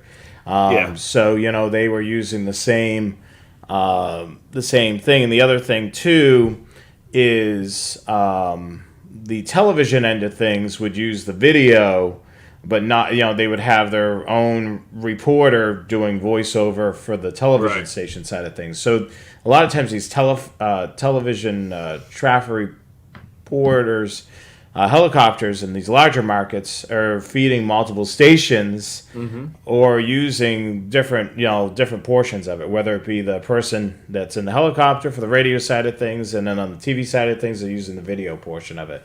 So it's pretty neat. And then also a lot of times they'll share, there'll be one service, one company providing traffic reporting back in the day it was metro traffic and shadow traffic. And then we were at one point bought out by Westwood One, and then we had to have a SAG card. So I had a SAG card for a period of time. I had a temporary contract waiver. Remember that scene in the Blues Brothers where Jake says he's going to give the other band a temporary contract waiver? To delay them from going in there so that they can make their escape. That was based on an actual thing they were doing during the filming of that. They had they ran out of police cars for some of the chase scenes, and then they ran out of drivers. They needed more drivers, so they hired a bunch of the off-duty police officers to drive some of these beat-up cars that they bought off of used car lots, and threw a coat of white paint and a stripe on them. And since we weren't members of the Teamsters or SAG, we had to pay, I think it was $20 for a one-day union card to drive the airplane, because the car that we were driving was going to be seen on screen. And if it wasn't going to be seen on screen, you had to be a Teamster. And so so in order to do that, we had to get a one-day waiver for it. All righty. So Todd is late. He showed up late, 45 minutes late, Todd. See, most phones have an alarm clock thing on it, so let's be on time next week. That's okay. Well, let's slide this time. That's okay. I mean, the beginning of the show you can always watch. It'll be stored forever on YouTube, so you can definitely catch the beginning of the show. Chris writes that you can find the frequencies on live ATC. So just like a lot of other things, there are feeds out there. So live ATC is a great place to listen to air traffic control on your smartphone or your computer. If you're nowhere near the airport and you want to listen to what's going on, you can listen to it on a live ATC. And you can also find frequency listings there as well. And line up and wait. Thank you, the other Chris, for that. It was a phrase that escaped my brain at the time. When we were talking earlier about air route traffic control centers, there are several sectors and frequencies for each sector. So you'll have a section of territory in the United States. So let's say the state of Kansas, Colorado, Oklahoma, and New Mexico are part of the Kansas City Center. And I'm not sure what those boundaries are. Well, there are going to be sectors within that particular thing. And this sector is going to be on this frequency because there's a tower, a radio tower availability at this particular location, and it provides coverage in this area. So that sector will be covered on 132.9. And they have another radio tower 100 miles away that can cover this amount of section, and that's going to be another sector, and that's going to be on a different frequency. So they may tell the airplane to go from this frequency to that frequency to that frequency, but the airplane may never talk on those channels except to acknowledge the frequency change. Lansing Airport uses approach and departure on the same channel because the airport's small. Yep, that's exactly right. And here's a great question at 54. State News Service asks about ident. So a lot of times you'll hear a ground operator or a tower operator asking an aircraft ident. So airplanes have a box called a transponder, and it's a communications device. It's basically a little radio that sends out a data signal, and you have a dial on the front, and you can dial in a 4-digit number from 0000 to 9999, and you dial in a specific number, and if you are flying uncontrolled, then that transponder is going to be at 1200. That's the normal code for flying in an aircraft that is not under control of an operator or of a controller. Otherwise, you're going to be assigned a specific 4-digit number, and that number is going to be assigned to you by the air traffic controller, the ground controller, or the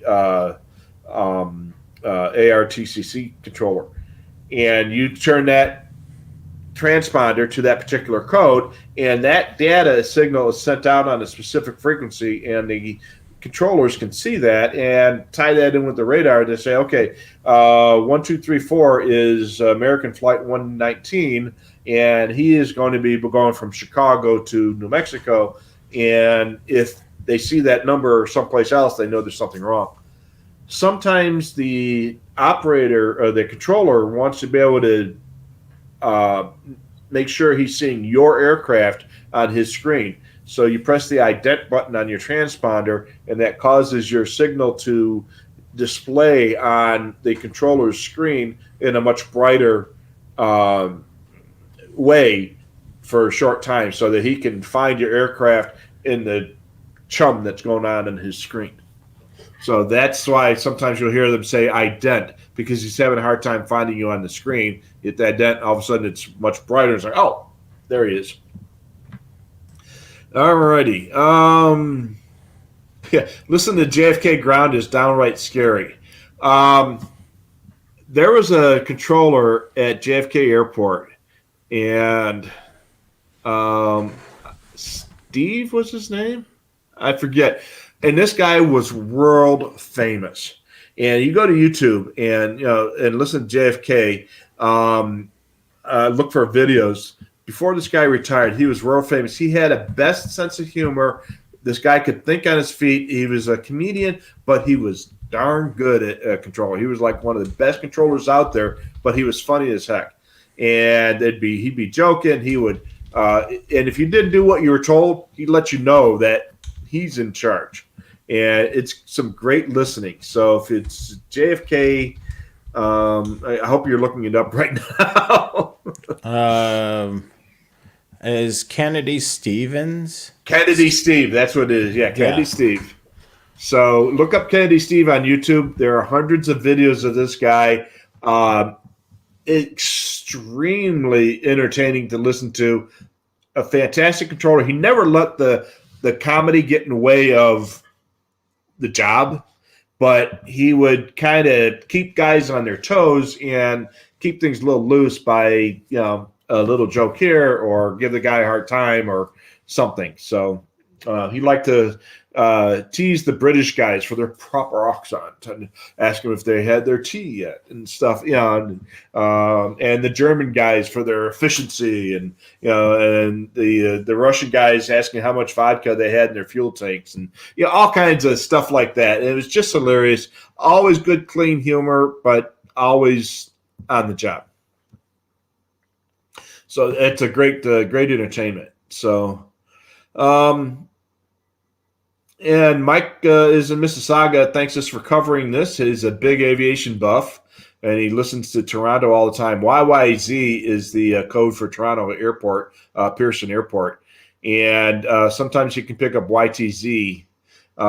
It's not 199.1. It's probably 119.1. I'm not sure which airport is YTZ. I know YYZ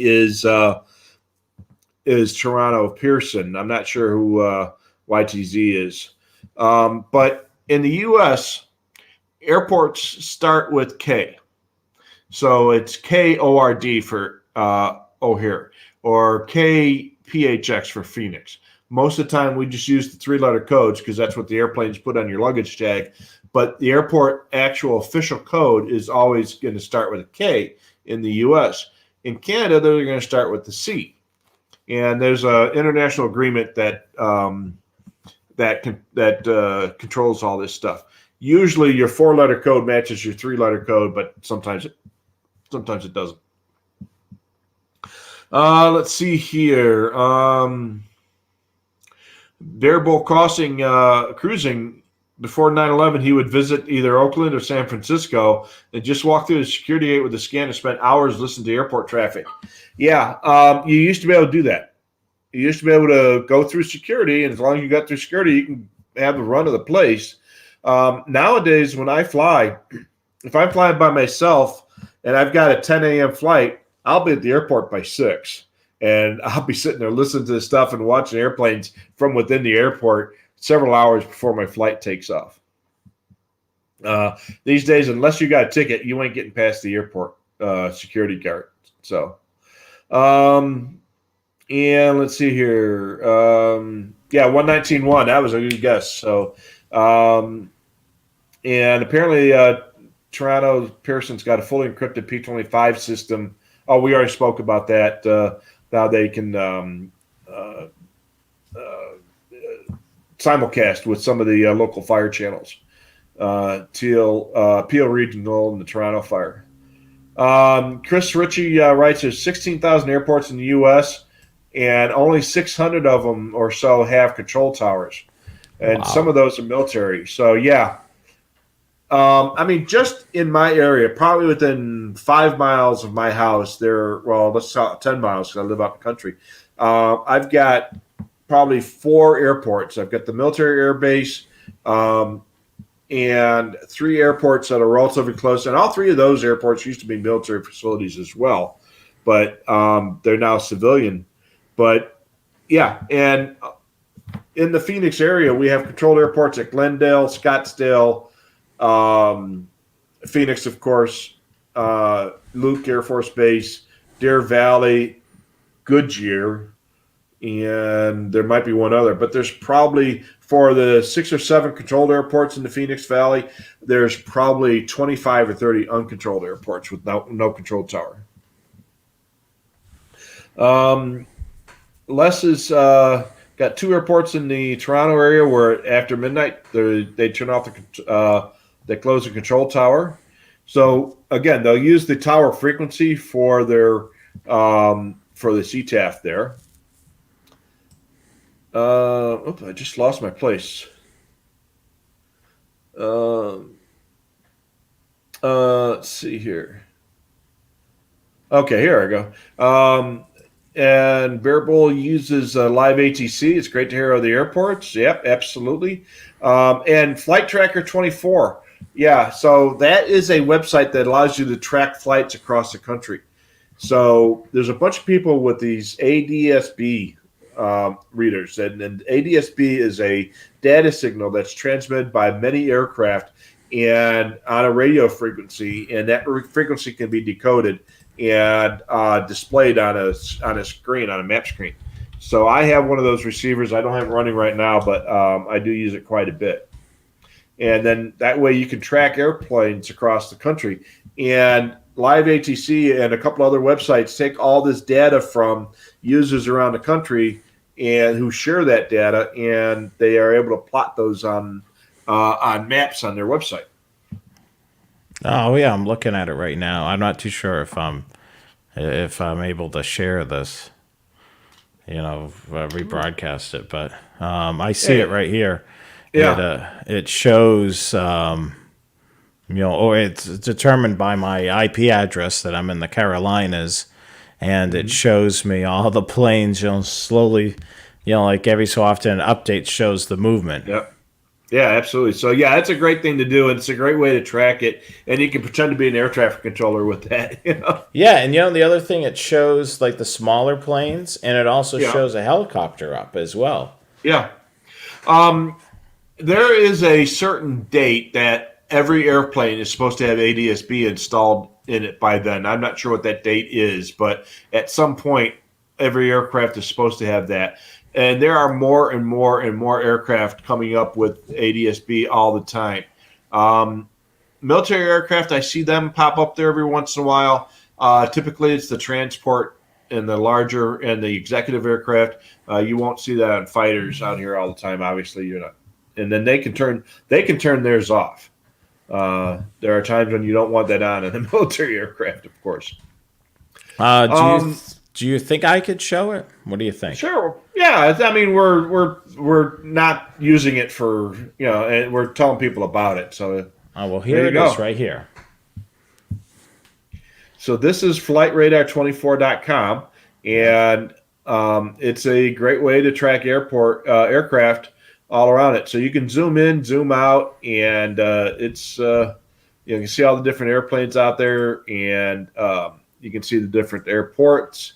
Yeah, there's a helicopter. Where was it? I saw that somewhere. Yeah, and you can see the different icons for the aircraft. The big one, right? To go down a little bit again. Bring that back down a little bit. No, the other way. The other down. There you go. Yeah. Keep on going. The other. No, down. No. I'm you sorry. Want me to go up, right? Yeah, up to you, down to there. Yeah, you're dragging it down. Yeah, this one there. right here. That's a commercial aircraft. It looks like a UPS. It's probably a 757 or an A300 or maybe a DC-10. Oh, there it is. Look, I just clicked on that. Yeah, MD-11, DC-10. So then I can just click on. There's the JetBlue. Yeah. Wow. And then if you click on one that has a straight wing, like that one right there, that's going to be a non-commercial airport or aircraft or a general aviation. So it's not a full-size airliner. It's a smaller general aviation aircraft. I wonder where the helicopter is. Let me pull out again and see if I can spot it. Oh, there it is. Let's see what that is. Yep. There it is. Yeah. Airbus helicopters, H-135. Scroll down on the. It even gives you the registration number on the. See the picture of the aircraft? Yeah. Yeah, it doesn't show the serial number because you have to be a premium member, and it shows the. The speed and everything. 93 knots. Oh yeah. Yeah, so you can be surprised, and this is great information, and it's people like me who have ADS-B receivers who share that information with Flight Radar and other websites, and they're able to display it so people can view it, and it's great, it's cool. Let me just so we're basically promoting them at this point for allowing us to show it. It looks like they do have a tiered plan. What we're looking at, I'm guessing, is the basic service, which doesn't include, removing ads. It adds extra labels, alerts, all these other things that you see in the X are paid. And then you see there's a silver plan, there's a gold plan, and there's a business plan. And you can see it's a monthly, or an annual, which the silver plan's not really that bad for $10 a year. Yeah. How much is the monthly charge for that? Yeah, let me take a look at that. $1.49 a month. Yeah, and if you pay for it in a year, you get it for $10. I mean, that's not a bad deal to get rid of the ads, and you get alerts, and you get past flights for the last 3 months. Oh yeah, that's not a bad price for $10 a year. Yeah, so let me. I'll go back again so we can look at this a little bit more. Let me just wait for that to load. But yeah, I mean, that's a really cool website, So when I saw his comment, I'm pulling up on the other screen to see, let me see what this looks like. Whoa, this looks crazy right here. These two planes, of course, are at different altitudes, but they look like they're right on top of each other. Yeah. You've got, and what are they both? Let's see here. If you zoom out a little bit, you'll be able to, zoom in a little bit, you'll be able to see a little more separation. Holy shoot. Be careful with your mouse. It's really. Here we go. Let me go in. Now you'll never find it again. Yeah. Wow. This is really neat. Yeah. So. Yeah, it's a lot of fun to play with that. I'll just refresh it. All right, so where were we? So, anyways, go to flightradar24.com. Tell them we sent you. Yeah, definitely tell them that we sent you. Yeah, we were. I mean, we were doing the same thing for Virtual Railfan on Monday, so we're not shy about sending you to people who we think you'll like. All right, so back to the comments. The Trump administration wanted to privatize air traffic control in the U.S. during his term. The airlines liked the idea, but the other people didn't. There's been talk back and forth for decades about privatizing air traffic control. Some companies have done it. I think Canada might have done it. I'm not sure. But basically, the private company will take over the air traffic control towers, and they are going to attempt to make a profit on that by charging fees for their services. Right now, all that stuff is provided to you by the government as part of your part of the taxes, and there are fees, fuel taxes, and other airport fees and stuff like that help pay for that. But I imagine if it get privatized for it, it's going to cost more. But there's pluses and minuses for all that, and a lot of it's just political stuff as well. So let's see here. Dave has got a little bit off-topic question about removing stuff from a system from Arc Pro XT. If you can right-click on a group in the browser window of Arc XT and delete it. So when you're editing a system, if you right-click on it, you should be able to delete it from there. CVG for Cincinnati was because at the nearest airport when they opened it was Covington, Kentucky. So if you've ever flown into and out of Cincinnati Airport, you have not flown into and out of Ohio. You've flown into and out of Kentucky because the airport is on the Kentucky side of the river, and then you have to go across the bridge to get to Cincinnati. So it was near Covington, Kentucky. So that makes much sense. Thank you, Kevin. We appreciate that. And San Diego Airport is SAN, so that makes sense for San Diego. Let's see here. So Bearable is I'm not quite sure. Princess Juliana Airport. Okay, so there is an island called Saint Martin or Saint Martin, depending on your country you're from. It's an island that half of the island is owned by the French and half is owned by the Netherlands, I think. And it's a world famous. The Saint Martin Airport there's a beach right there at the end of the runway, and at the other end of the runway is a mountain. So all the planes come in over the beach and land, and then they take off. Most of the time, again over the beach. So one of the things to do for whatever reason is people will stand on the beach directly under the airplane and wave up there and try to touch the airplane. Now, it never quite gets that low, but it seems like it. When you got a 747 or a 737 or some big full-size airliner landing at 200 feet above you, it's loud, it's windy, and it's crazy. And that's on my bucket list of places to go. And I want to go there.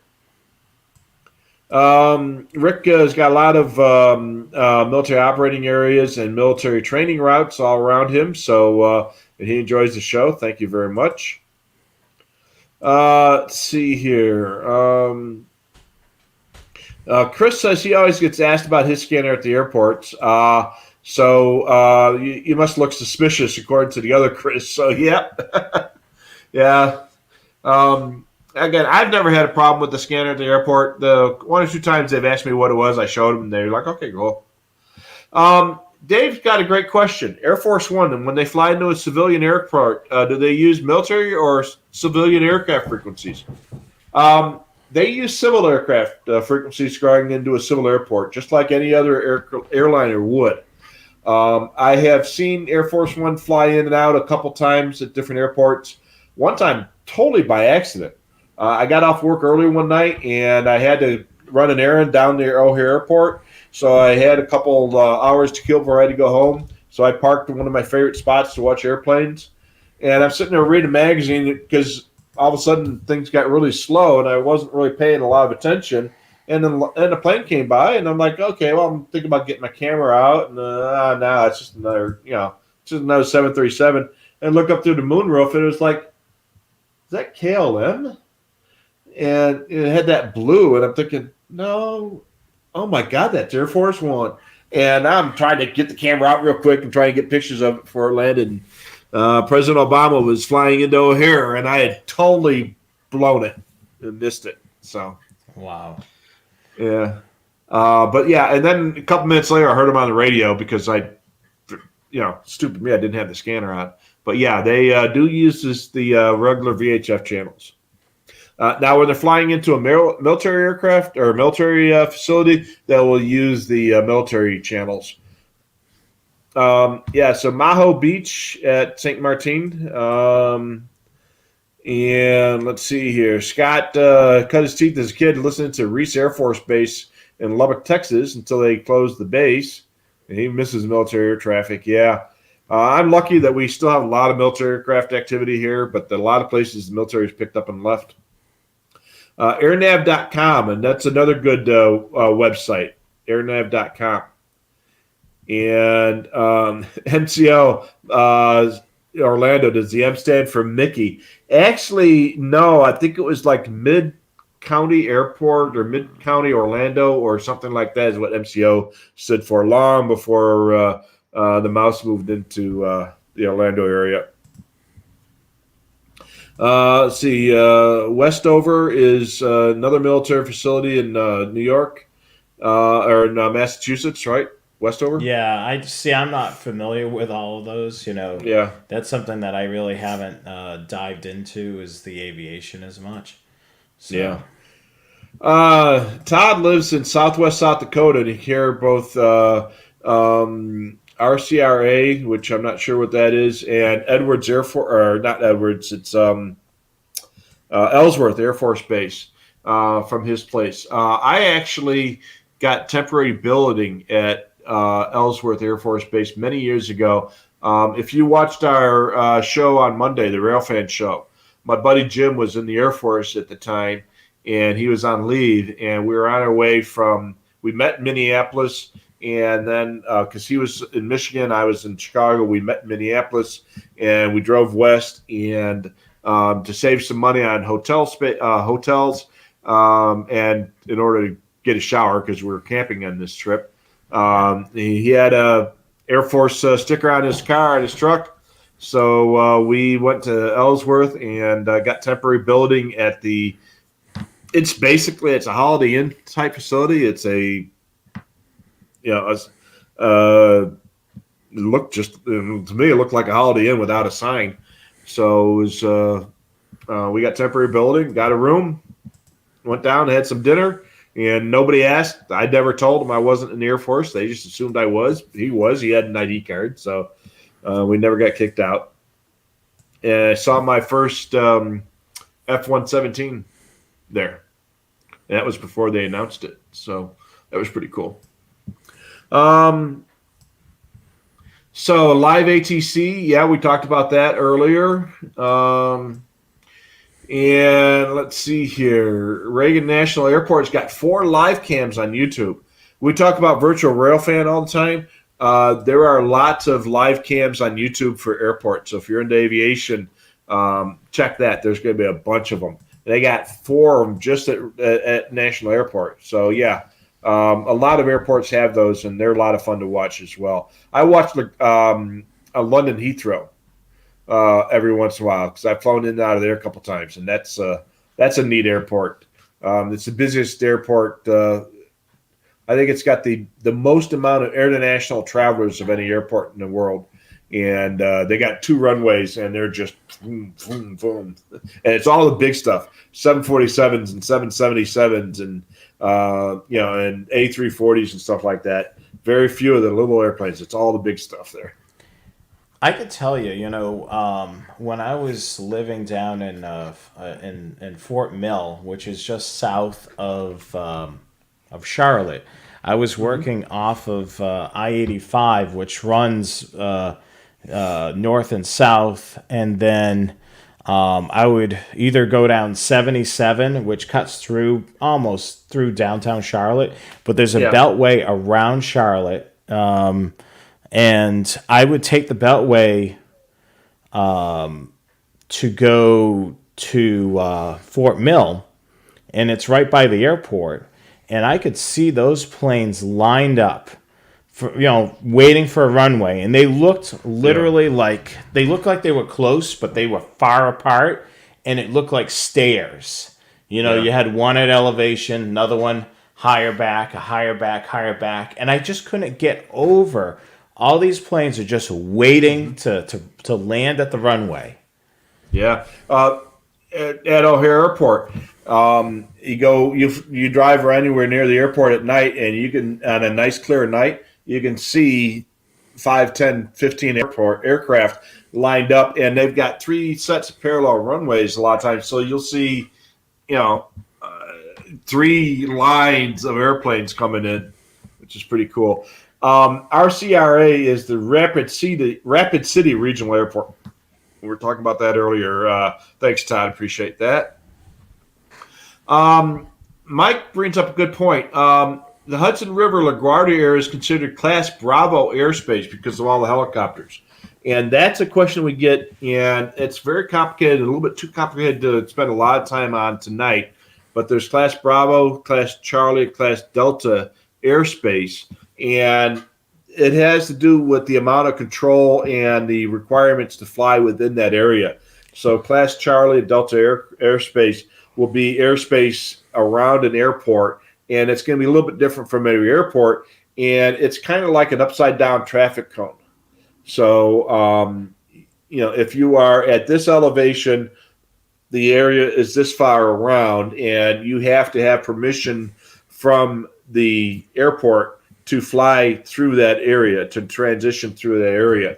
And the distance changes based on the elevation. And the busy airports have got a couple layers of that, and the smaller airports, it just might be overhead.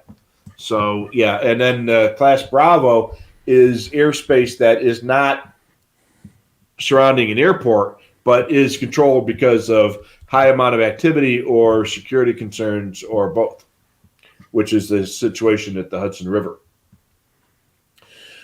Straight up and down for Washington National Airport, it follows the river. Yeah, it's not quite exactly straight because the river doesn't run straight, and there is some curves involved. So if you've ever flown in the National, you're going to be following the river. It's called the River Approach, and you're going to do some curves here and there. Montego Bay, flying into and out of Montego Bay is cool. I've never done it, but I've seen videos, and that beautiful blue Caribbean Sea. Now, how do you pronounce that sea? Do you pronounce it Caribbean or Caribbean? I've heard it both ways. So, is it either or neither, or either or either? Don't forget about the Forest Service and the Bureau of Land Management, BLM, air-to-ground frequencies, and the broadcast UHF channels for coordinated feeds. That's a good point, especially if you're out west. There's a lot of federal aviation activity out here, the BLM and the Forest Service. Out west, you get west of the Mississippi River, and half the land, if not more, is owned by the federal government, either on national forest, military reservations, that kind of stuff. And there's a lot of federal activity based on that. Metro traffic control. Yeah, it was Metro, and what was the other one? Shadow. Shadow, yeah. I've lost, just to be honest with you, I've lost track of, because I was watching. Oh, yeah. Yeah, so I finally, when you I know mentioned what you're going to be doing. Yeah. Metro traffic control, that's where you're at right now, right? Yeah. Okay. Yeah, because I was so fascinated with that. I well, pulled as long up as you don't start snoring, yeah. Yeah, I pulled up Boston, and I saw JFK, and it looked, you could see it looked like a whole bunch of planes stacked up on each other. And then when you zoomed into the airport, you could see that they were on various runways.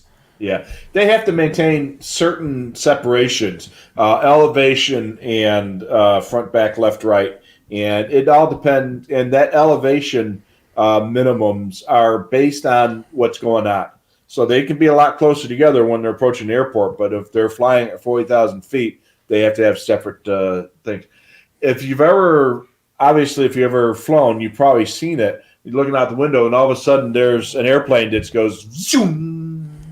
Wow. And it's like, holy cow. And yeah, he's 3 miles away, but you got a closing speed of 1,200 miles an hour. You're going 600 miles an hour this way. He's going 600 miles an hour that way. And all of a sudden, it's just, fing. So crazy. Yeah, Kennedy Steve and Boston John. Yeah, I don't remember much about Boston John, but yeah, Kennedy Steve is a great was a great guy to listen to. So he's retired now, but so you can listen to a lot of his stuff on YouTube. And let's see here. Aircraft. All right, Carmen has got a Maydol AL500 dual band aeronautical duck. And I realize, anybody know where he can get this AL500? I don't, but boy, it sounds like an interesting antenna. And the Pro 43 was famous because it was one of the first pocket scanners with the military aircraft band back then, and they were a hot ticket for that particular thing. How does the Watson 901 compare? I like the Watson 901. I think it works really well. Of course, I don't have the Maydol, so I really don't have a way to compare it. Yeah, I mean, if I'm not too sure if I have a 901 here. I've got one someplace. Darned if I can find it, though. Yeah, I mean, the 901, we just finally got those back in the stock. I'll tell you, working for Scanner Master for well over a decade now. Yeah. The 901, we'll get it in stock, and it'll go pretty quickly once people know that we have it back in stock. And then we'll be out of stock for a while. These are all things that we get shipped over from the UK. Just to let you know, the 901 is back in stock, and there's a decent inventory. Well, they may not be after this broadcast, but there's a decent inventory of the 901 in stock. So if you're into aviation, you want to try that. I mean, granted, rubber duck antennas are not very expensive, and you can put down a little bit of money and see how it works and compares to other antennas. And then you may find purposes to use the 901 and may find... I mean, most of us have a handful of rubber duck antennas for various or projects. A coffee cup full of them. Mm-hmm. Yes. But yeah, the 901 is back in stock. So if you're looking to grab up one of those, well, at the time of this broadcast, it's in stock. Yeah. So. And when you want to buy something that's out of stock, if you click on the little box that says email me when back in stock, we will send you an automatic email when they arrive here. If it's something like that, make sure you respond to that right away and go to our sale page and get it right away because they do tend to go quickly sometimes. Yeah, especially if there's a lot of people waiting on it. They're going to get the email the same time you're getting it, so it's going to be first come, first serve. So the second the quicker you go to the website and order it, the quicker you get in line for it. And then when it's out of stock, it's out of stock. Yeah, and then you got to wait again. So Art is in the LA area, and he used to go to LAX with his dad and listen to and watch the airliners fly just over your head. If you're out west, you know about In-N-Out burgers. They're the big regional. They're not the big regional chain. They're the people love them, and they got such a loyal following. I'm not a big fan of them myself, but the wife likes it, so we go there all the time. But there's an In-N-Out burger just north of LAX airport that is famous for being a great place to watch trains, to watch airplanes. We're 2.5 hours in, and I'm going bat crazy here. So yeah, this show was heavy, but yeah. Isn't there an In-N-Out burger that's not too far from the Las Vegas airport as well? If I remember right, not too far away from the Oh, Vegas sign. I'm sure there is, but But the this one in one L.A. here is the Yeah, is the place to watch. it's world famous for being a great place to watch airplanes going in and out of LA because the airport is kind of lower down here and it's kind of an elevated spot, so you can view down and it's a great spot. So, and plus you can get some lunch there too. Yeah, so watch some planes and get some chow. Yeah, absolutely. Tom has done something that I wish I could have done. His ADSB receiver picked up a U2 on over the LA area. So What is it's not a that? rock band.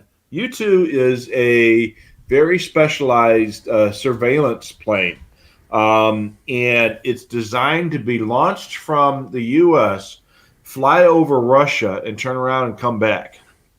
And that's what the original design was for. It flies at like 70,000 feet. They designed this plane in the late 50s, and in 1962, Francis Gary Powers, was a Air Force pilot, and he was shot down. They got a lucky shot up at him, and they actually shot him down and at 70,000 feet, and he parachuted out and survived a 70,000 foot parachute drop. And of course, he was a POW or a prisoner of the Soviet Union at the time for a long time. And it was a great, big, huge debacle for the U.S. and such. But those aircraft are still flying now. Some of them are. And not only are they used for surveillance, military surveillance, but NASA uses them for, scientific purposes. The other federal agencies use them for scientific purposes over the continental U.S. for, wildfire checks out and topography and all the rest of that stuff. So there are still several U-2s flying around. I've never actually seen one flying in person, and I've never actually heard them, but some people have, and flight level 70 and stuff like that. They even have specialized frequencies at the air route traffic control centers just for those very specialized aircraft, and that can fly at super high altitudes. So that way, because when they're at 70,000 feet, they'll be able to listen. If they're 70,000 feet over LA, they'll be able to listen to air traffic control from Kansas City at that elevation. So they have special frequencies that they can use up there, so they don't have to listen to all the chatter going on, down there. Chris asks what the two software pieces are in order to make a live ATC feed. There is software. It depends on for ADSB. If you're sharing that, typically just the software that comes with your ADSB receiver. So I have a radar box, and radar box provides the software with the device. There's a couple other receivers out there that you get software for, and one of the options is to share that with these sites. As far as for radio, you can do that with the Raspberry Pi. You can do it with the PC or Mac. Basically, you need a way to take the audio from the radio and share it to the internet with a specific address so that it could be shared with others. So I actually did do that with the Raspberry Pi for a while. So for $50, you can get a little computer that all you're doing is sharing that information on the internet. And these radar box receivers are basically a little software-defined radio with specific circuitry in there to work on the ADBS frequencies. So Chris said that the ADSB drop dead date was supposed to be January of 2020, but it's been extended many times. Yeah. So like many of these deadlines, when not enough people are going to be able to comply, they will extend the deadline further and further down the road. The same thing they did with the railroads with positive train control. That was supposed to be done 10 years ago. And I think they had to have it all done by this year, and that's been their final date. So, So there's a Rush. I'm guessing is some sort of a band or something. They have a song called YYZ, and that's from the Toronto airport code. And apparently they use the YYZ Morse code in the song's introduction. So that's cool. Um, have you ever heard of Rush? I've heard of them. Okay. I'm not familiar with the song. Uh, they must be some kind of middle, I don't know, some obscure band or something like that from No, I don't Canada. think it's obscure. I'm pretty certain, it's rock format, I believe. I'm not Oh, I don't 100%. listen to that, correct? Yeah. Uh, It's- I'm a country boy, Yeah. Alrighty. So, Mike says the ADSB is part of the FAA's next gen system. He was on their yeah, it's a rock website. band. Okay. All right. Like I said, I stopped listening to rock and roll back in the '70s. So, Oh, they were around in the 70s. were they really? Yeah. Formed in Toronto in 1968. Oh, geez. Okay. Sorry for all your Rush fans out there. I just never They heard have of a them. song, Tom Sawyer. Unfortunately, we don't have a budget for No. playing music over this as of right now. So it looks like Mike says JetBlue is the only airline that has fully equipped ADSB receivers in their whole fleet. So not only can we listen to, but watch ADSB, but it's also intended to be usable in the aircraft itself, so they can use ADSB in the aircraft to watch for other aircraft around them. Let's see here. If you send FlightAware your data, the Flight Radar 24 will give you a free business account. Well, that's cool. So if you've got a receiver, you connect it to their system. Now you can get a free business account and no ads and all the rest of that stuff. So Jim, Nice. thank you very much. That's great. Chuck writes on your iPhone, you can ask Siri what planes are flying above your location, so that when you look up, you'll find out who it is. Yeah, and I've got a application on my watch, and it's called Plane Finder. So on your Apple Watch, you can actually view aircraft that are flying around on your Apple Watch. So if you've got an Apple Watch, get the Plane Finder, especially if you got one that has GPS on it. So, yep, we got a couple of people that confirmed about if you're a feed provider, they give you the biz account free. That's cool. Oh, I've heard that song. Yeah, so a bunch of people are been going to the Flight Radar like you have. I guess I'm the only one that isn't messing around on Flight Radar right now. Yeah, well, now So- I'm listening to a couple of Rush songs to see if I recognize them. Oh, okay. Multitasking. Yeah, I'm gonna get lambasted because I never heard of some rock band out there. You're gonna get in trouble now. Oh, That's no. why I don't say one way or the other about anybody's choice of music. I worked in the industry. I don't know these things. I'm not a like I say. I Yeah, stopped I mean, listening to rock and roll in the '70s. You're somewhat underneath a rock. You're not mainstream with I'm surprised it hasn't came up because Better Call Saul is on hiatus right now. But when that comes back, I know some of you fans are Better Call Saul fans. I mean, I've never seen it. the big Breaking Bad, Better Call Saul. Have you seen Yellowstone, which is on some of the streaming services now, I believe, which is becoming a fairly big show. I'm not a big TV watcher, obviously. I don't watch live TV. I don't even have a live TV account on my cable account. So I mean, what you I do see is watch on Netflix. live stuff. It's just not. It's Yeah, not I watch television. YouTube cams on TV. Yeah, Yeah, that's what Yeah. you're watching. So technically, Yeah. you're watching some live stuff. yeah. It's not entertainment TV. But I'll do watch some stuff on Netflix or Hulu or stuff. I'm rewatching The Crown so that I can watch the season 4 of The Crown. And I haven't started watching the Crown. We're watching what the heck is the name of the we just something Queen of the South. okay, Watching that right now. It's basically yeah, a woman that's going to eventually be in charge of the drug cartel or whatever it may be, and it's yeah. kind of Well, like I said, I interesting. watch like 2 episodes a week, and it's going to take me forever to catch up to it. So, all right. Where were we now?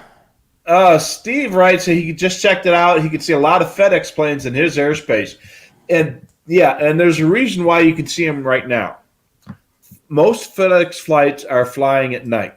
They have a humongous sorting facility at Memphis Airport, and something like 80% of the flights in and out of Memphis airports are FedEx, and all that stuff is done at night.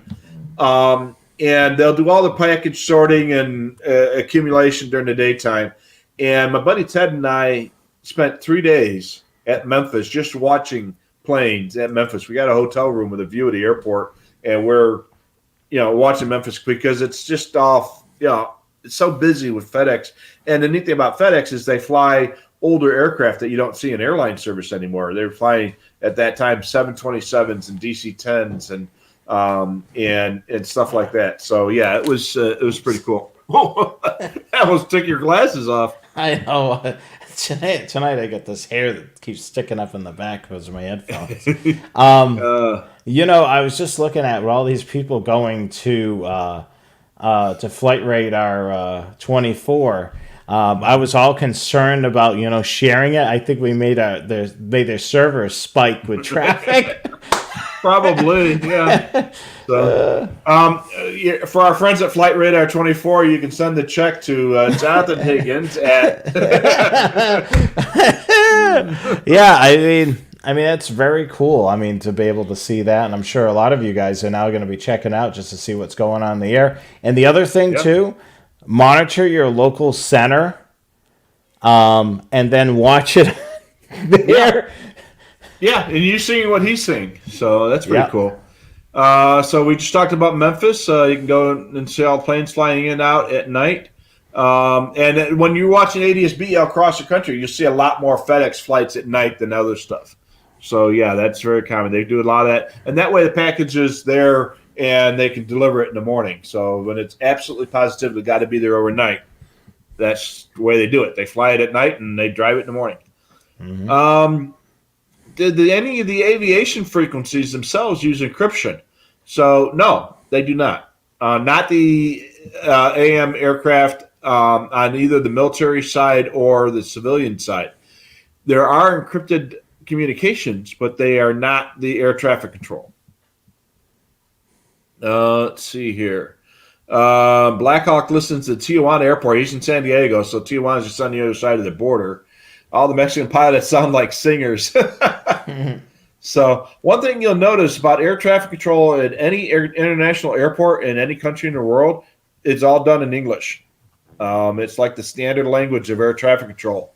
And not all international pilots are particularly proficient in English. And if you go to an airport like Chicago or LA or JFK, where there's a lot of international flights, you will see many different levels of proficiency in the English language from pilots flying into and out of. Certain countries, China, Russia, for whatever reason, those guys don't seem to be as proficient with English as French or German pilots typically are. For whatever reason, political, sociological, or whatever, or what have you. So it's not that common. All right, thank you, Evan. He just ordered his W901. One less W901. There's one less now than there was earlier. Yeah, place your orders now. Yeah.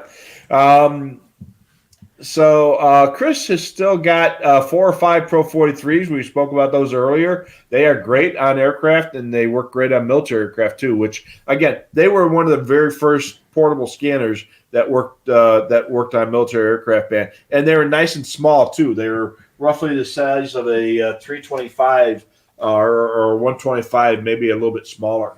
So back in the day, they were the one to go for. Let's see here. It's going to fly out the window. Yep. Oh, I guess apparently we need to Bring that one up. Yeah. show the 901, which I can bring up right now. We were actually, you and I were kind of looking at it just to see if it was in stock, and Yeah. and it is. So here we go. There you go. Can you bring up the larger picture? Yeah, sure, we can bring it up. There it is, $31.95 in stock as of right now. The time of this broadcast. It is a 9-inch rubber duck antenna. Receives on a 118 and 135. Also receives on mil air, which is 225 to 830. It's got a BNC connection. Yep. And boy, you got a lot of stuff in your shopping cart. You've been a busy, busy boy. Oh well, it's me checking things. Alrighty. I better clear that out. Yeah, you better. Somebody might want to try and buy something. So Francis Gary Powers, the U-2 pilot, was from Pound, Virginia, which is pretty close to where my wife grew up. She grew up just on the other side of the line in Kentucky from there. So My cart's empty now. See that? good boy. Good boy. Completely empty. So Bear Bowl Crossing obviously is in California, and they're in the fire season in Sonoma County, which is just outside of San Francisco, in Napa County, which is where all the wineries are. And the fire that destroyed Paradise, California, was last year, the year before. A lot of radio traffic. So yeah, if you're in fire country, they use airplanes for fire, suppression. We have that all the time here in the Phoenix area, and I listen to them all the time. During this fire season, I can usually look out my window and see fires in at least one direction, sometimes two or three. So thankfully, they don't come down here, but since I can see the mountains in any direction, that's where the fires are in my area. So, and they're always chattering on the radio. Nothing new on the I always wanted the 901. It's available. News. Yep. No new news on the AR-7400. We talked about this a couple shows ago. The AR-7400 is a receiver that AOR announced a year and a half ago, about yay big, and it's got 4 independent receivers, and it picks up military aircraft, civil aircraft, and I think like the FM broadcast band or something silly like that. But it's got 4 independent receivers, so you can sit on 4 independent channels at the same time, and it's got 4, so you can listen to all 4 at the same time. Instead of scanning between the 4 channels, you can actually hear all 4 talking at the same time. And it's going to be a great receiver for like a small airport. You can have the tower, the ground, and maybe like a Unicom channel and guard. So.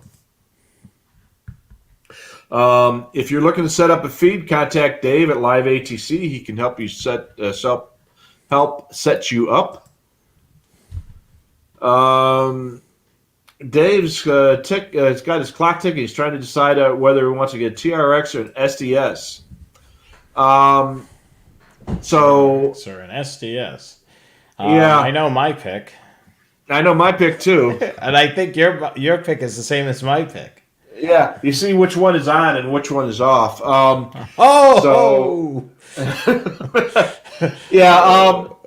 TRX is an interesting scanner. There are people who love the interface of the TRX. There are people who despise the interface of the TRX.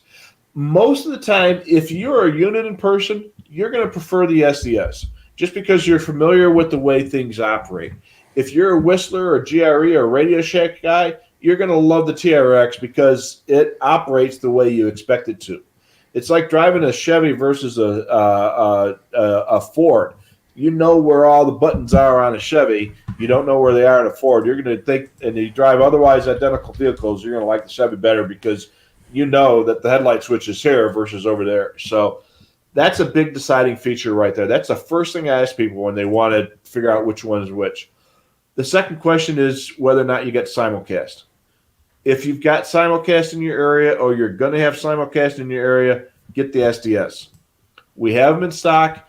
Even with programming right now, if you order the programming option, you are still going to be able to get it before Christmas. But that window is going to be closing fairly soon, depending on how busy our programmers get. At some point, we're going to get a notice from the programmers saying programming orders will not make it out by Christmas after today. But non-programming orders typically are shipped out the same day or the next business day. And depending on where you are relative to Boston, will tell you how long it'll take to get there. If you're in New York City, Rhode Island, Connecticut, typically shipping to there from Boston is next day. Even at the free shipping that we have on digital scanners right now, the further you get out, then the longer it's going to take. So getting something from to Seattle will probably be fourth day. If everything is going good. And these days with the Postal Service and UPS and FedEx and real close to meltdown, it might take a little bit longer. So order now. I have to listen to Rush. I don't like Rush. You don't like Rush? You haven't heard Rush.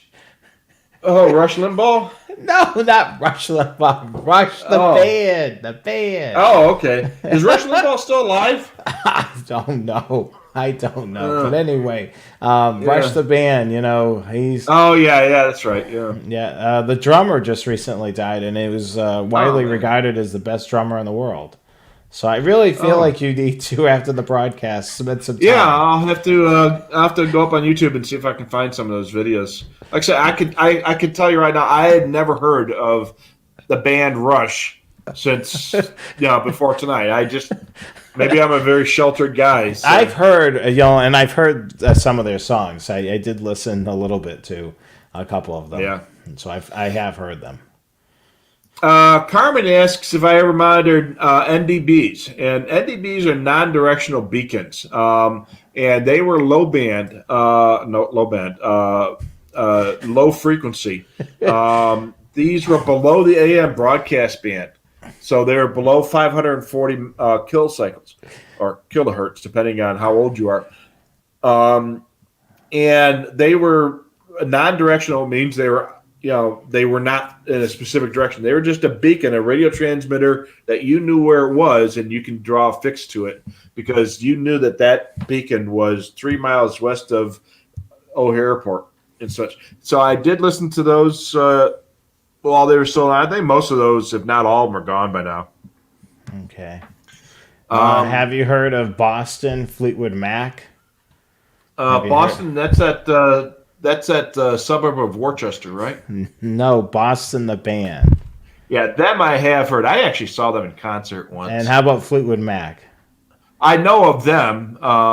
And Peter Frampton, wasn't he the guy with the big hair? I don't know what they look like, to be honest with you. I actually saw, Peter Frampton. He was on that movie that they did of Sergeant Pepper. I saw that when I was in high school. I really think, I really think I should put together a really good Ask the Fun with the Scanner guys for Christmas Eve show. Yeah. And we can stump Rich. Which of the following is not a television show? And you got to figure out which one it is. Yeah. Which one of these is not a band? Yeah. Well, Alicia, I have heard of the three that you mentioned. I wasn't positive on Peter Frampton. I think he was that guy with the big blonde hair, and he was on he was in that movie Sergeant Pepper. And the only reason I went to see that was because my girlfriend at the time wanted to see it. So, and don't get him confused with Bob Ross. You don't know who Bob Ross is? No. Oh, God. Boy, guys, if I get time, this is going to be a great Fun with the Scanner, guys. Oh, Sorry, I just, like I say, I'm a Waylon Jennings and, Johnny Cash kind of guy. And Bob Ross is not even musical. I don't know. Oh, okay. Oh. No. He's an American painter. He was on PBS. Okay. When you mentioned he had, his big hair, that's why I mentioned Bob Ross. Okay. I'll pull up Bob Ross right now. All right. Well, while you're doing that, Donnie was a big listener to the NDBs and non-directional beacons. That's Okay. Bob Ross. Why would I know about him and why would I care? He looks like some weird dude with an afro. I don't know. It's 2 hours and 40 minutes into the show, and we're officially going off the rails. Yes, or off the runway anyway. So Todd's listening to 381.3 tonight. That's on the military aircraft band. Who is Saul? Does he live in Mayberry? Could be. Oh, that's that TV show you're trying to get me to watch. What is it? Saul? Who's Saul? Better Call Saul. Do you know who Little Richard was? Oh, yeah. Yeah. Yeah, he was one of the best singers out there. Language barriers are great things. It amplifies the scariness of JFK. Yeah, you betcha. While Jonathan's recovering here. Alrighty. Oh, God. Ottawa actually has a... Yeah. Here it comes. Ottawa put some happy clouds, okay? He would say things like that. Yes, this All is right. Bob Ross. Yeah, see, the audience knows. Here's another one. I've never heard of the guy. I hope to God you forget in between now and that show. All right. Ottawa actually has an airport, their frequency for a bilingual tower. So they can use either French or English in Canada in the Ottawa airport. So Ottawa is right on the border between Ontario and Quebec, the province of Quebec. So obviously, if you're Canadian, yeah, sheltered like this, I do. Yeah. So Canada has two official languages, English and French. And if you're in Quebec, you got to speak French because if you speak English, they'll ignore you. So it's a big thing in Canada, English versus French thing. So Ottawa Tower has got a frequency that they can talk French because the pilots in Quebec will refuse to talk to them in English, I guess. They do the same thing for some of the ambulance frequencies there too. So that's cool. All right, Carmen's got a good comment. Why do they use AM on aero communications? A couple of reasons. Number one, because they always have, and that's probably the biggest reason. If they decided to switch to FM tomorrow, they would have to go in and replace all the radios in every airport and every aircraft and every ground vehicle in the country, and not only in the country but in the world, because this is all internationally coordinated. So that's the biggest reason. It's because they always have used AM, and it's too big a problem to change. And also, there's some technical reasons why it works better. If you have, you don't have the capture effect on AM that you do on FM. So sometimes you can actually hear both people talking when there's two people talking at the same time. This guy has DVDs. I thought he was a painter. You watched him on PBS Paint. Why would somebody watch? It's like watching somebody cut the grass. You know, the best you can hope for is that he cuts off his foot, so it's entertaining. Have you not heard of the Cooking Network? You watch people cook. Why would I do that? My wife does all the cooking. I'm not allowed in the kitchen.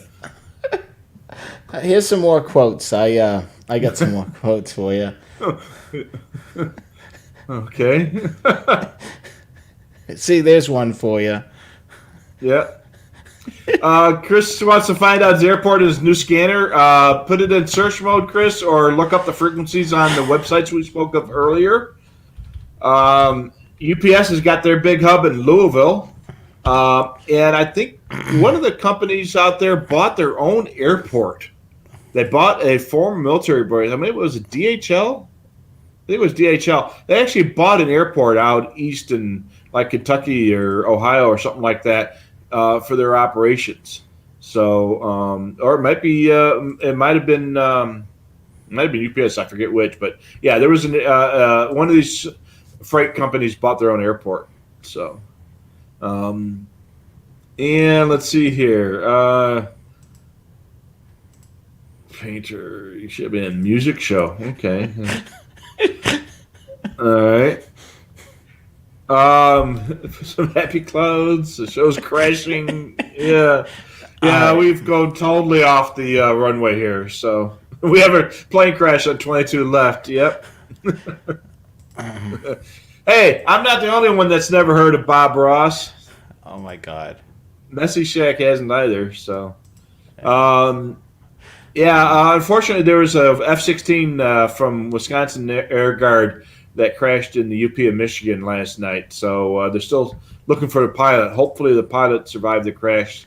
They haven't found him yet. Just prayers and thoughts for the pilot there. Oh my God. And I think we are, reached the end of the comment section here. And yeah, where Alicia lives, they sit around and watch cars rust. So, oh my word! Boeing bought the former Air Force base in Glasgow, Montana. They probably use that for testing and aircraft manufacturing. All right, so I've left that up there. Yeah. Okay. Again, I'm gonna post a photo. I'm gonna ask you.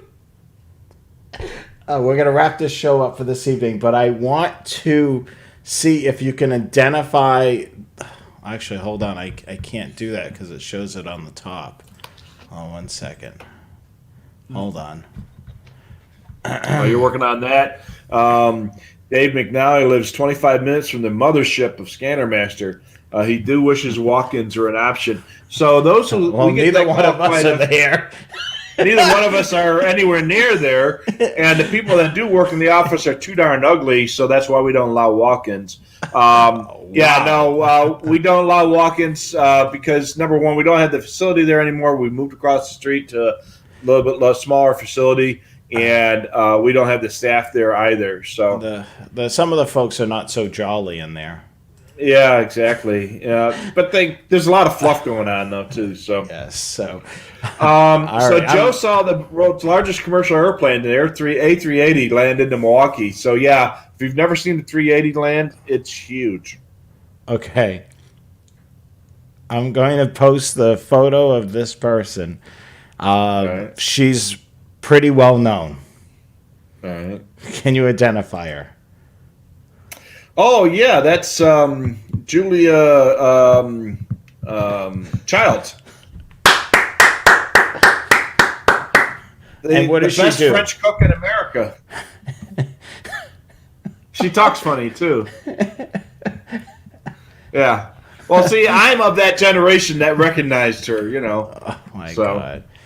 Well, I watched her, so. Oops, hold on. What am I doing? I'm doing this on screen. Oops.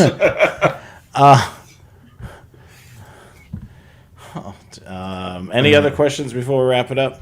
No, I think we're done. Yeah, she used to drink a lot of wine, and by the end of the show, she'd be totally snockered. So, you know her, yeah, but you don't know.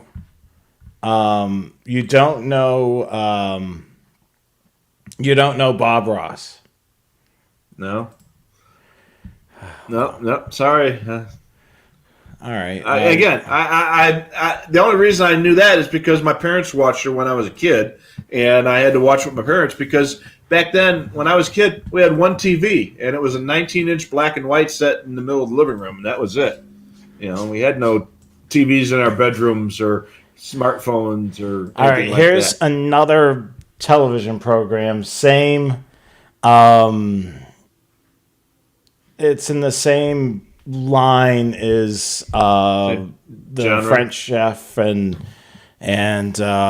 Bob Ross. Do you know who the cast of this reality television show is? It's one of the first reality television shows that actually was on television.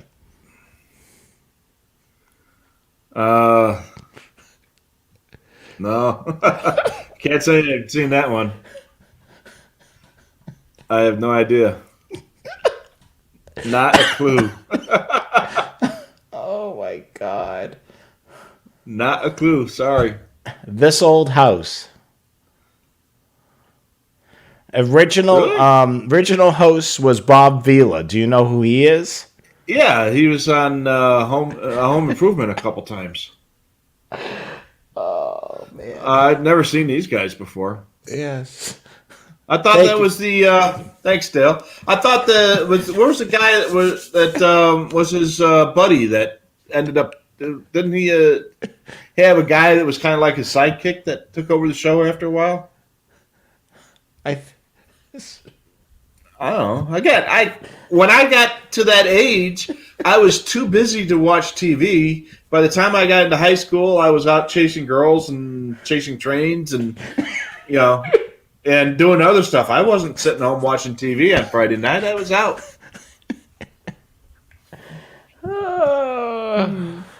Okay. And these days, I've got 2 YouTube screens going on here. I don't have time to watch TV. Okay. Let me. Let's wrap it up here. I had to put these slides in the middle of our broadcast, so when we go to look at this again, I'm going to wonder where the heck these came from. Okay, so here we go. Let me just wrap this show up. Thank you. All right, let me. What was that? No, that's. Oh, jeez, now I got to pull it up again. We were almost done. So, I've actually met half the cast of this. The main cast. I was on site for one of the This Old House shows when I was in radio. I think you're referring to Norm Abrams, which is the gentleman that's in the plaid with the glasses. Tom Silver is in the middle of the shot. 4 bottles of water. And then Richard Thuy, which is in the back of the shot. And here's number 5. Here's number 5. All right. Well, we're gonna wrap this up. Let me let me just go back to the 2-shot. Oh, wait a minute. I don't even have it up. Oh, here we go. It's right here. I didn't even have it on the screen. But there you go. There's the cast of. So which one is Bob Vila? Bob Vila is not a part of the current show. Oh, all right. Which one's Norm? Norm is the one that's in the plaid. He's got the beard and the glasses. They all got plaid. He's the one with the beard and the glasses. The only person that's got glasses on in that photo. Oh, the guy sitting on the picnic bench there? All right. I don't know. Let me go back to the 2-shot so I can roll this Clear back up, and do this for the evening. Oh my word. Yeah, you're not going to get this kind of TV up and down the dial, guys and girls. Yeah, all fiber and plaid. Yeah. Ask Jonathan. Yeah. It's like going to a Trump convention. It's who's that guy? Who's Bob? He's the one without the mask. Well, ask This Old House, which I watch. My dad's saying good show, and I'm not even done yet. Are you still watching? Okay. Let me just do the final stuff here. Stupid scanner tricks. We're looking for those. Definitely send them in to us. You can email it. thescannerguys@gmail.com. We're looking for photos, hints, tricks. Those are the stupid scanner tricks that we're looking for. We'll share it in an upcoming broadcast. If you've got any scanner questions or you need help purchasing a scanner, give us a call at Scanner Master. That's our sponsor. 1-800-722-6637 is the number to call. You can talk to somebody live on the phone Monday through Friday from 10 a.m. to 4 p.m. Eastern Time. You can also email them at support@scannermaster.com. And as people are ordering their 901s right now, you can do that 24/7 at scannermaster.com. That's scannermaster.com. If you are ordering the 901, make sure he probably doesn't know who Jeff Bezos is. I do. I know who that. He owns Amazon. All right. Well, the other question is, who is the Chicago TV clown? Well, I don't know. Is it Bozo? That you got it. That one I know because I was a kid growing up. We watched Bozo every day. So Okay. Next broadcast is Wednesday, December the 16th. It won't be Stump Rich Carlson night.